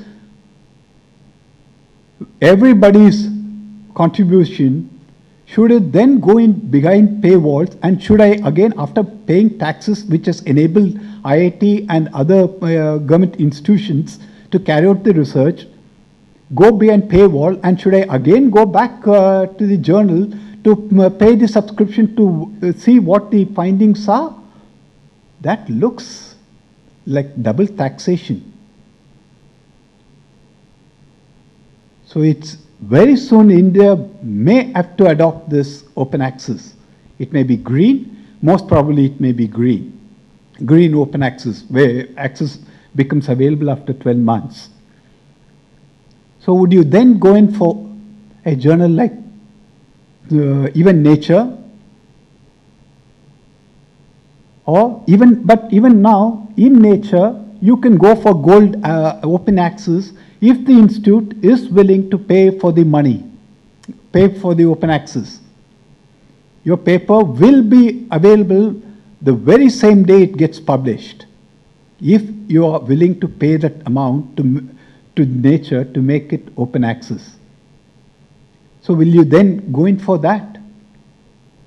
So there is, I think IITs need to look at these options, and this is just not Nature. When I say Nature, it is because it's considered, it is the #1 today.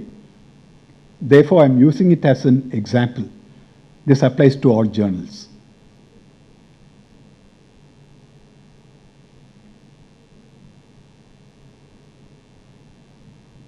And again about patents, coming back to patents, yes, it's too early to talk about it, but at least there is a time to, this is the time to ponder about that vital issue of how much wealth do you think you can make out of these patents, considering that you are paying so much amount to maintain the patent. I know of many patents that are filed at IGCA and other places. They realize that none is willing to come forward and take it, either because they don't know or they're just not aware. So they have now started making it freely available so that at least the research gets translated into a product, helps the community. So this is an issue that, so there are certain research work that has to be patent where you know it will translate to a big product, at least to protect your interest, you patent it. There are some issues, some outputs that you need to make it widely available. That's the call that has to be taken. And it is for the professors and students to decide that.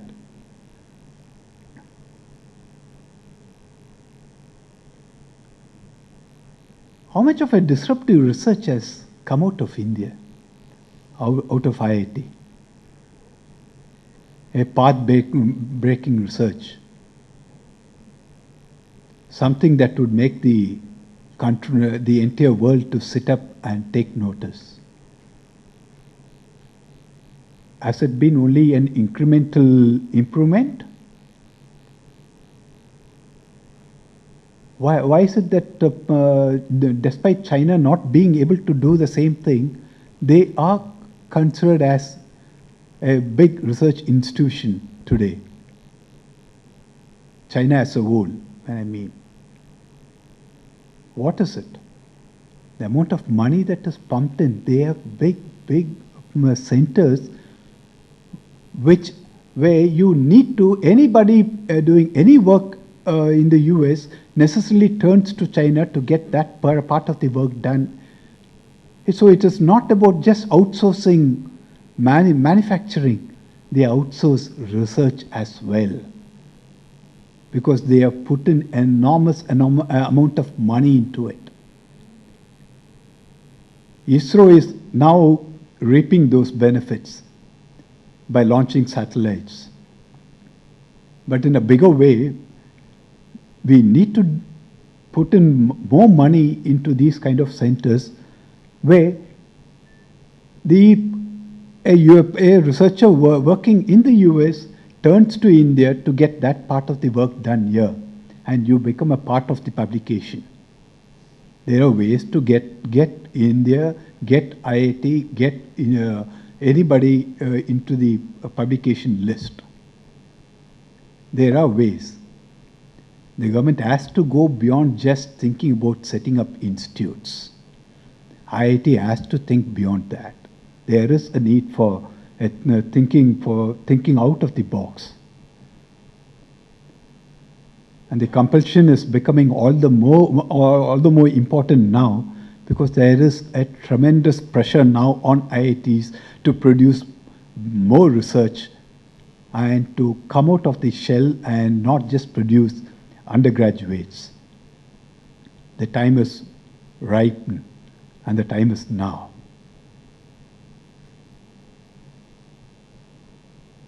And therefore, the need is to work on a mission mode to get this thing done. We have been able to do that.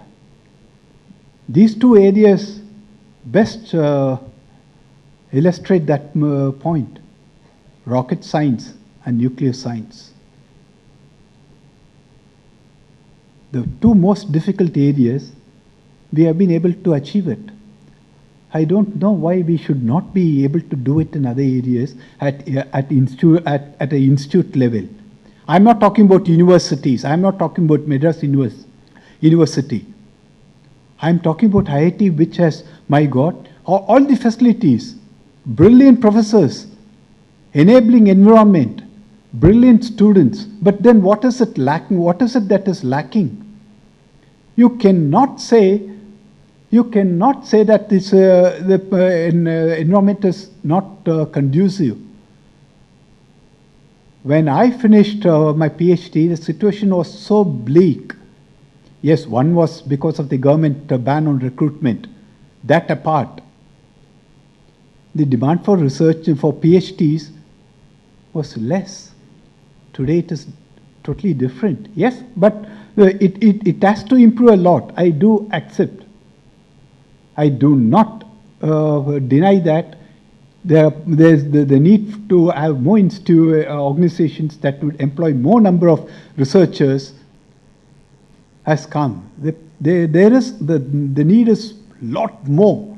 We need to have more organizations that would employ more number of PhDs and pay them enormously, that people finally get into research. But it has still improved dramatically.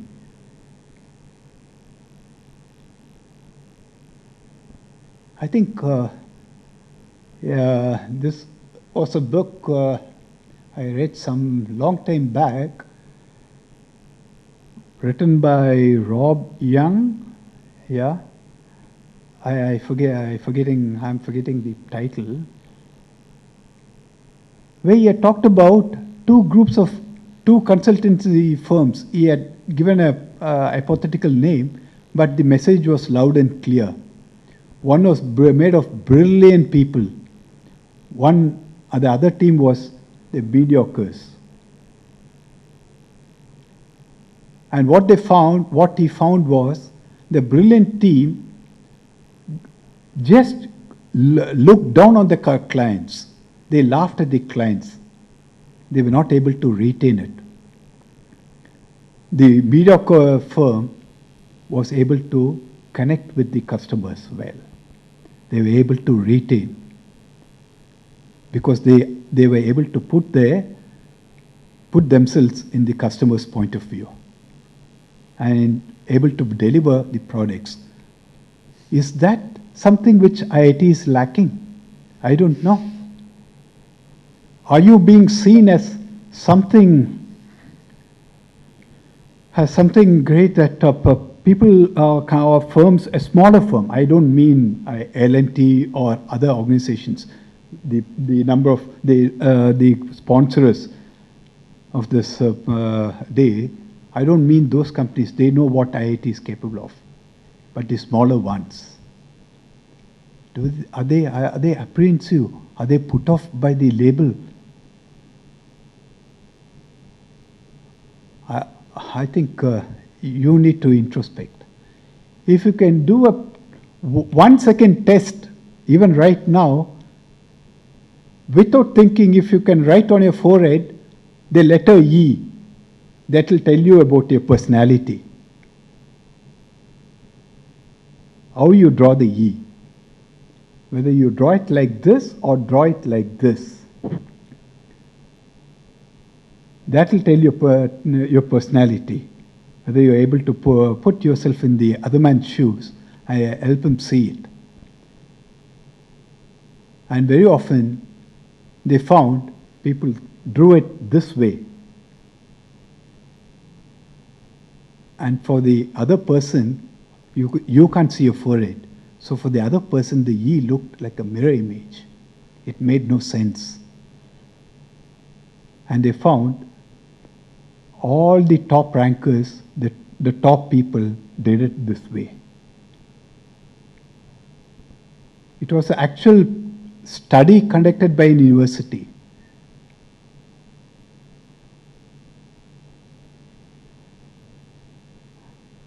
There's much more. The kind of interaction that you need to have, the kind of connect that you need to have with the clients, with the customers, with your collaborators.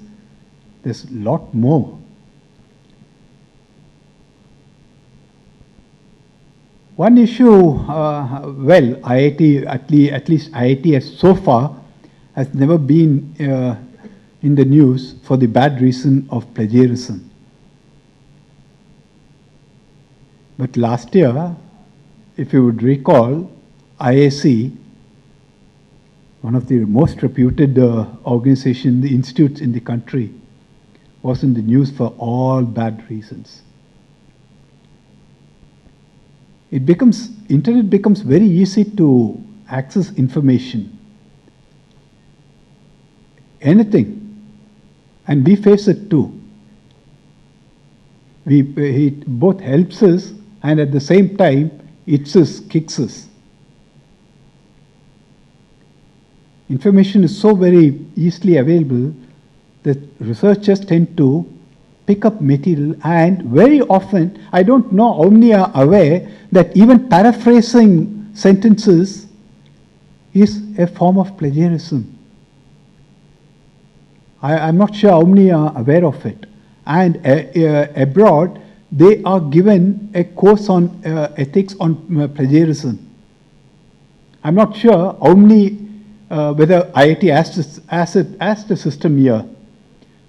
Is everybody taught the very basics, even the intricate details of these things? Where there's a compulsion to, especially we see it in biological sciences and basic sciences, where image manipulation, and that would apply even to material sciences, where the breakage pattern, the scanning electron microscope images can be published, and you take another portion of the photograph, enlarge it, modify it, rotate it, do manipulation, image manipulation, and you can say it as two different samples or two different studies.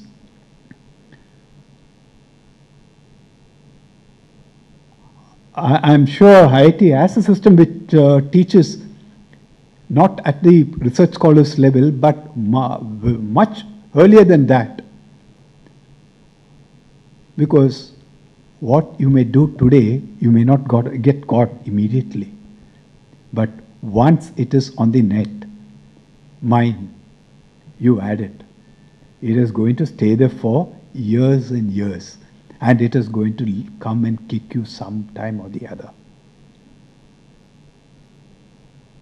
And that is the biggest fall. You never can get up, rise.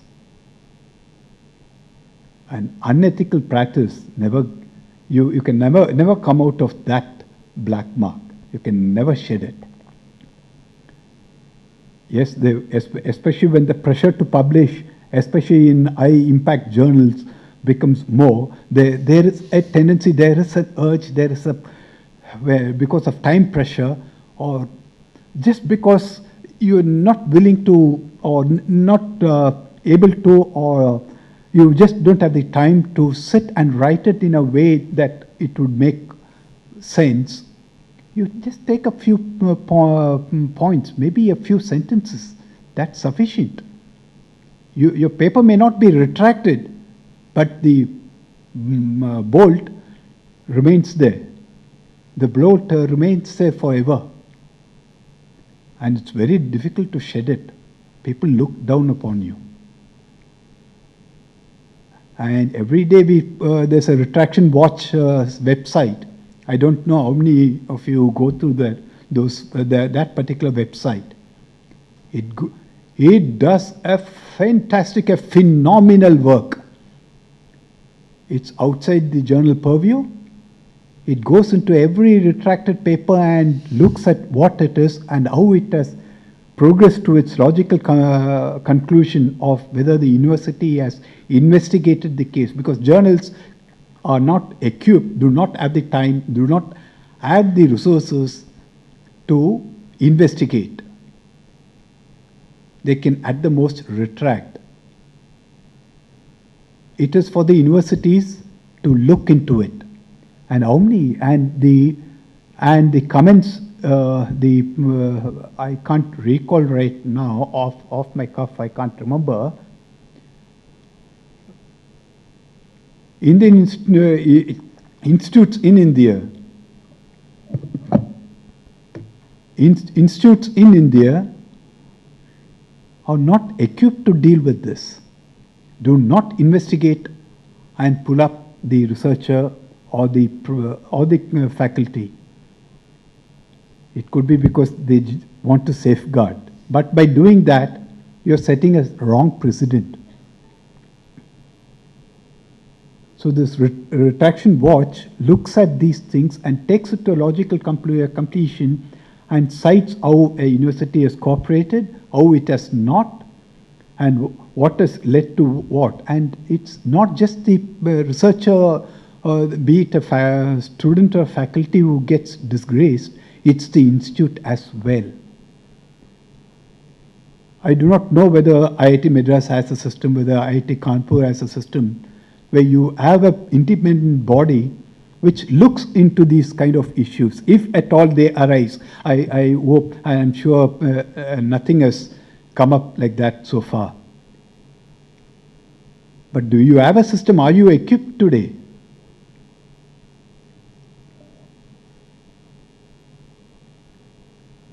And talking about that, the main issue is the communication skills. And I had a chat with, when the editor of Science Journal had come down to India, in a different context, I was talking to him after the South Korean stem cell researcher was disgraced. And it's a paper published in Science. So it was a great opportunity for me to get him and meet him and talk to him firsthand. And I asked, after finishing this, I digressed and I asked him this: how about papers from India? I think his answer was very short, very crisp, but nevertheless, it was very sharp. I may not be able to reproduce it and tell it verbatim, but in effect, he said, they are poorly written.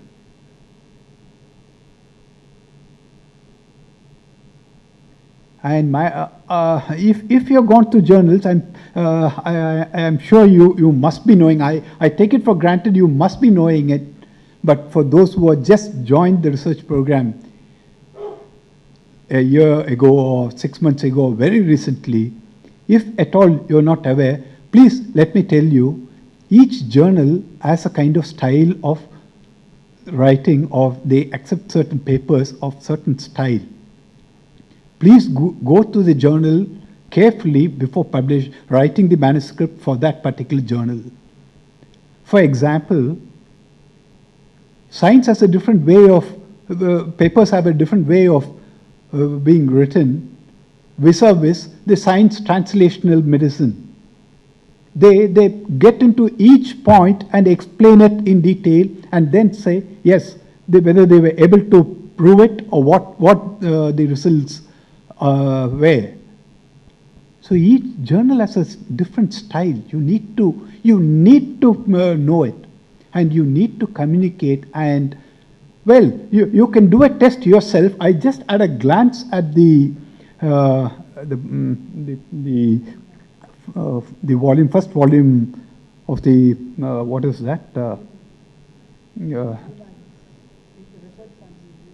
Even the thick volume where researchers yearbook, and I did find, I'm not faulting anybody, please don't take me amiss.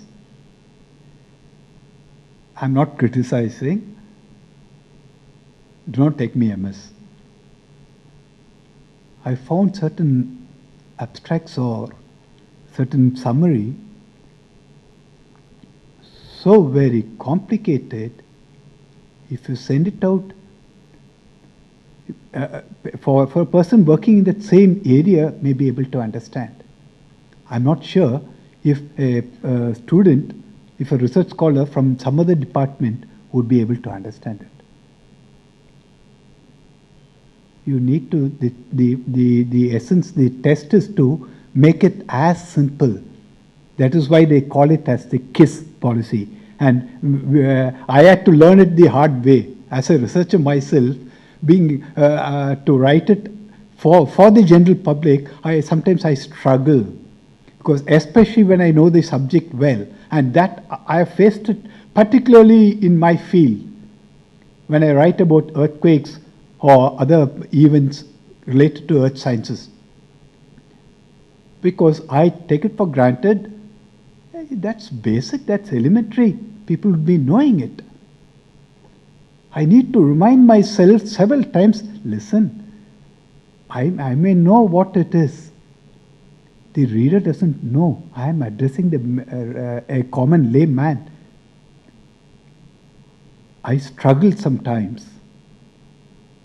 But I religiously follow, and I should thank my mentor at Business India, who told me this thing: keep it simple, silly.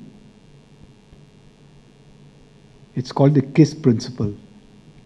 You need to convey it in simple words what your work is. Would you be able to write it in 100 words, your research work, in simple, understandable way that anybody outside your field would be able to understand and still appreciate? I'm not asking you to make it trivial. I'm not asking you to trivialize your work, but being able to communicate your work in just 100 words, most effectively, but in a very simple way. If you're able to do it, right from writing the abstract to the introduction, right till the results or methodology or discussion, that should be a cakewalk.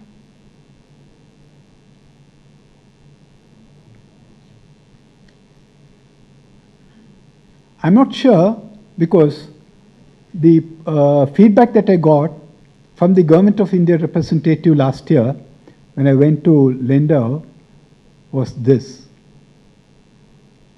We send out notices we send out call for applications to all universities, including IITs. But IIT students rarely apply. And even if they come, and well, he's not there. There was a student from IIT Kanpur last year. And as he had said, as the government representative had said, he was aloof. And the reason given to me was, well, they do not mingle with others. They think they belong to the stratosphere. And this takes me back to the same thing. Are you able to communicate? If you are not able to communicate with a fellow researcher, maybe from some other institute, how well do you communicate with maybe your collaborator? I don't know.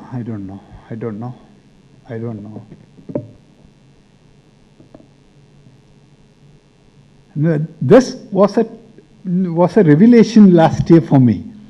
The government representative said this, and when I went there for one whole week, I was there, and I kept observing this student. He has done brilliant work. He had gone to CERN for his internship as well, and it showed in his attitude. I wanted to talk to him and find out more about this internship at CERN, and because, yes, frankly, I didn't know about this internship, because at my time we did not have this kind of thing. Anyway, I was not eligible for it, but we didn't have this system and this thing in place, so I knew not about it. So I wanted to discuss with him and know more about it.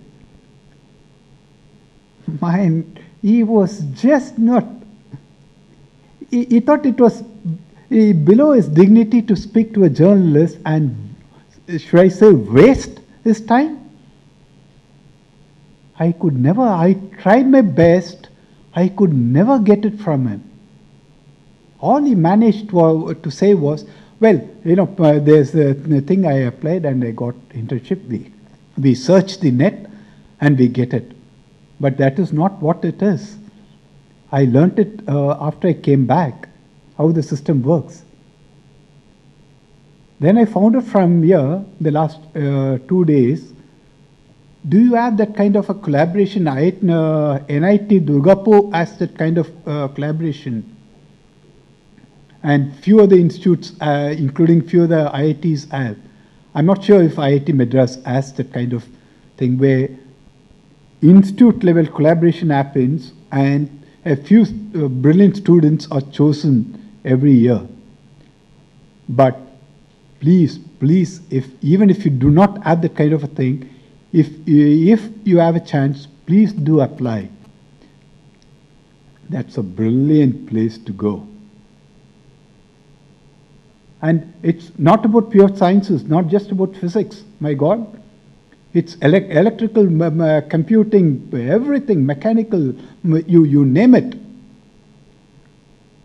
And the same thing with Lindau. You get a chance to interact with 30, 35 Nobel laureates. Generally, the media is given preference, but here we are treated as second-class citizens. We are kept away. The first preference is for the students. It's just students. Yes. And after that 1 week interaction with the Nobel laureates, you also get a chance to go visit the institutes in Germany. Everything is paid for by the government and by DFG. You need to shell out nothing. I do not know why students from IIT Madras and other institutes do not apply for this. Why? Yeah, these are the opportunities which you get, once in a lifetime opportunity.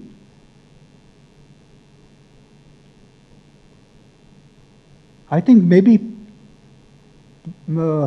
students here aren't informed, or it's not put up in the notice board. I don't know. I'm not sure. I'm not sure. Or you never get to know about it. I'm not sure about it. And it comes out in, the call for application comes out in October. Now it's too late for 2013. But at least for 2014, please remember, it comes out in around 10th of October, something like that. You can keep an eye, or just log on to DFG Delhi. You get to know.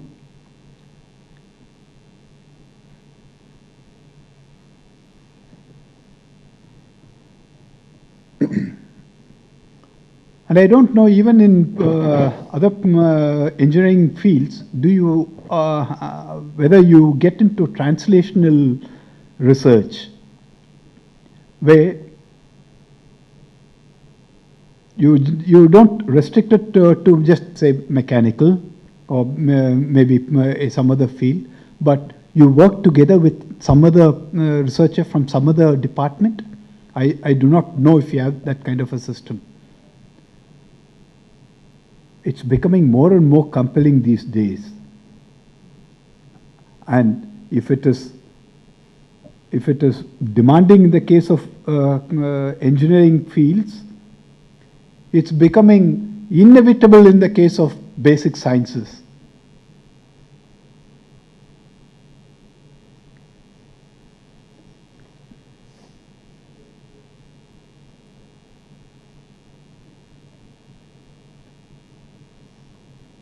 One book that I would request, I'm sure people here, 90%, if not everybody, would have read that book, Outlier, by Malcolm Gladwell. If you have not, please buy it or read it, get it from the library and read it. It's a brilliant book. It gives you an inside view of how things are and not how you look at it. And it's not about, and there he gives you this a series of examples which all point out to one central message. It's not about knowledge, it's about opportunity. Right from Bill Gates to anybody, it's about opportunity. It's about when you were born. It's about which month you were born, which year you were born. It's about how you have been going about, or what's the family background. Whether you have been, whether you belong to the upper middle class, where you have been trained to ask questions, to stand up for your rights, or do you belong to the lower middle class, or should I say, the other lower strata of the society, where you take things just lying down. How you behave reflects, and that book brings it all. And so beautifully written with examples of real people. Please have a look at it.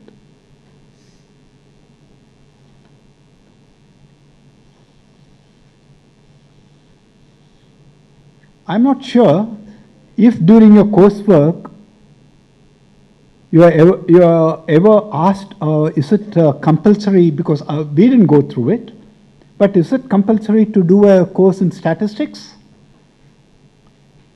I'm not sure. But please remember, statistics has become inevitable. You may be publishing or working in something completely different area, but statistics creeps into it. You may not realize it. A good understanding, a firm understanding, a sound footing in statistics helps a lot. I wish everybody takes a course in statistics. It is, it is essential. It helps you a lot.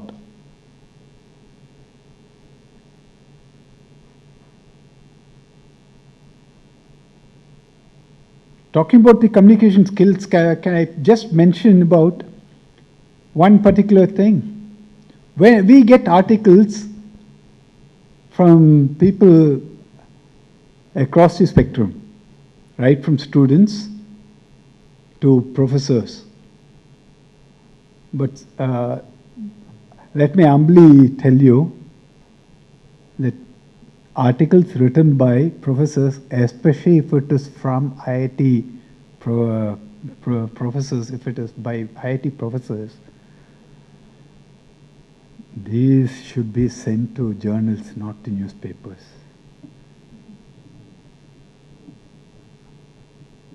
These are, my God, I tell them openly, please, this is a newspaper, please write it in a way that a common man can understand. You have written it in a way that is best, well taken of, would be fit for a journal. You need to, that is exactly what I precisely like to say, bring it down to a level where you can communicate it to any kind of an audience.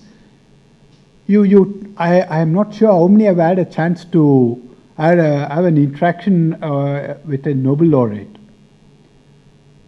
A very complex area, you would be able to explain it to a school student. Either they're trained before that, or they get trained by default after winning the Nobel Prize. Because they become ambassadors, they necessarily have to go around and spend a year or two meeting people and explaining the work. It's part of the, what do you call, should I say agreement, or it's mandatory, almost mandatory that you do that. I don't know when they learn it, but they do it exceedingly well.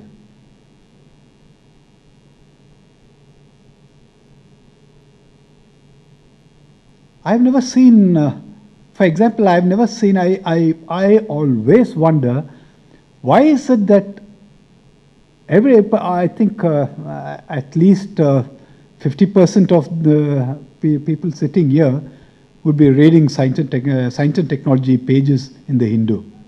There's a column called Question Corner, and we rarely get an answer from professors or students from IIT.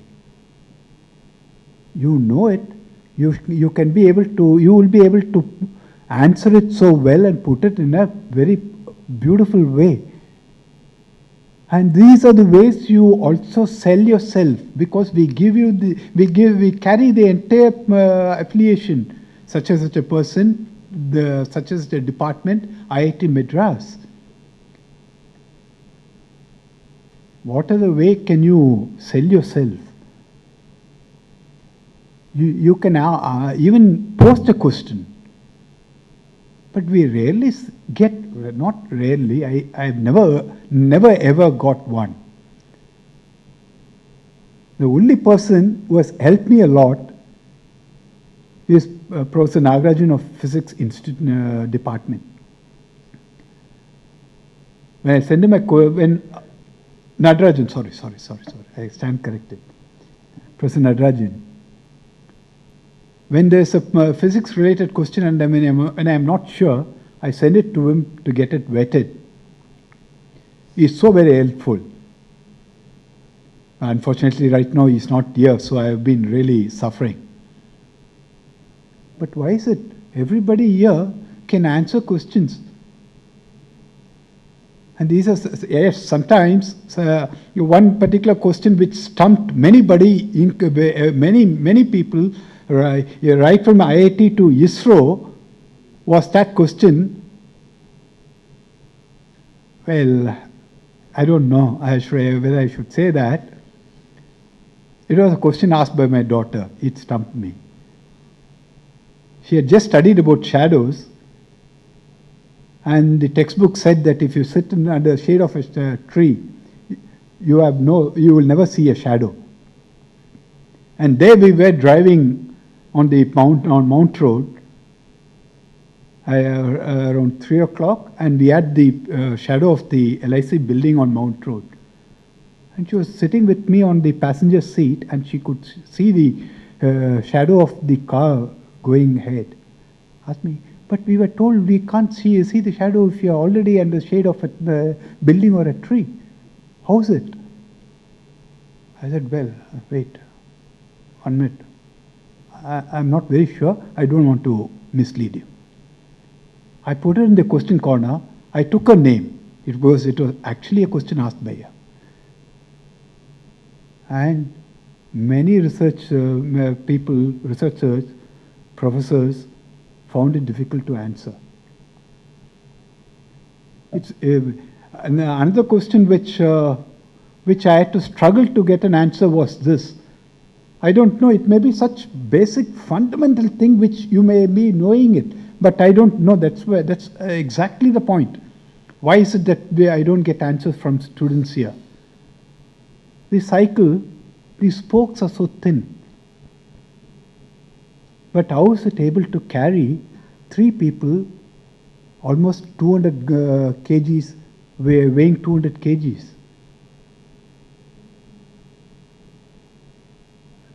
I was really dumbstruck. I didn't know the answer. Sorry, I didn't know the answer. I posted it there. It took a very long time for me to get an answer.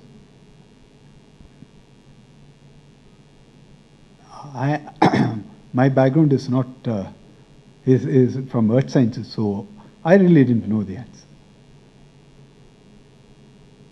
So there are many questions which you would come across, very interesting questions which may be of very interest to lay people, which you can raise and which you can also answer when they are raised by others. Please, it's a request. This is a request from me. I've taken this opportunity to air it out.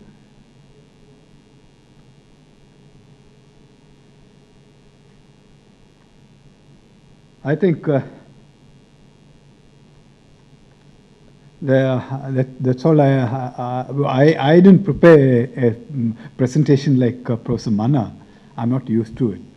So I just stuck to points and I spoke based on that and on personal experience. Anyway, thanks a lot. Thank you very much. And I should thank Ishita for giving me this opportunity, and the director.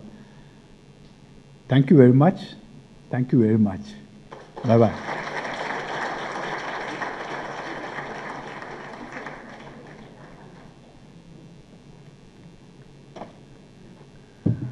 I would like to thank Dr. Prasad for this wonderful lecture, because it's equally important for all of us to know how the world looks at us. It's the world, the nation, and the nation pays for us, particularly for IIT. So what are the kind of expectations they have? What are the things we really need to think? Why the questions that why we are not able to break to the elitist of the journals? What is stopping us? Or patenting, where we stand? Why are we not able to commercialize? I think these are the questions. Maybe some of them are uncomfortable, but we need to look at them. Let's face it. And the people who can face it are the research community. And thanks, Dr. Prasad, for asking those questions. And we, as IIT system, unless we are open to the question, we can't find the answers. And he has asked those vital questions, and I would like to thank him for that.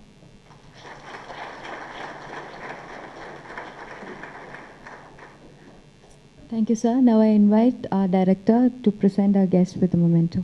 Thank you.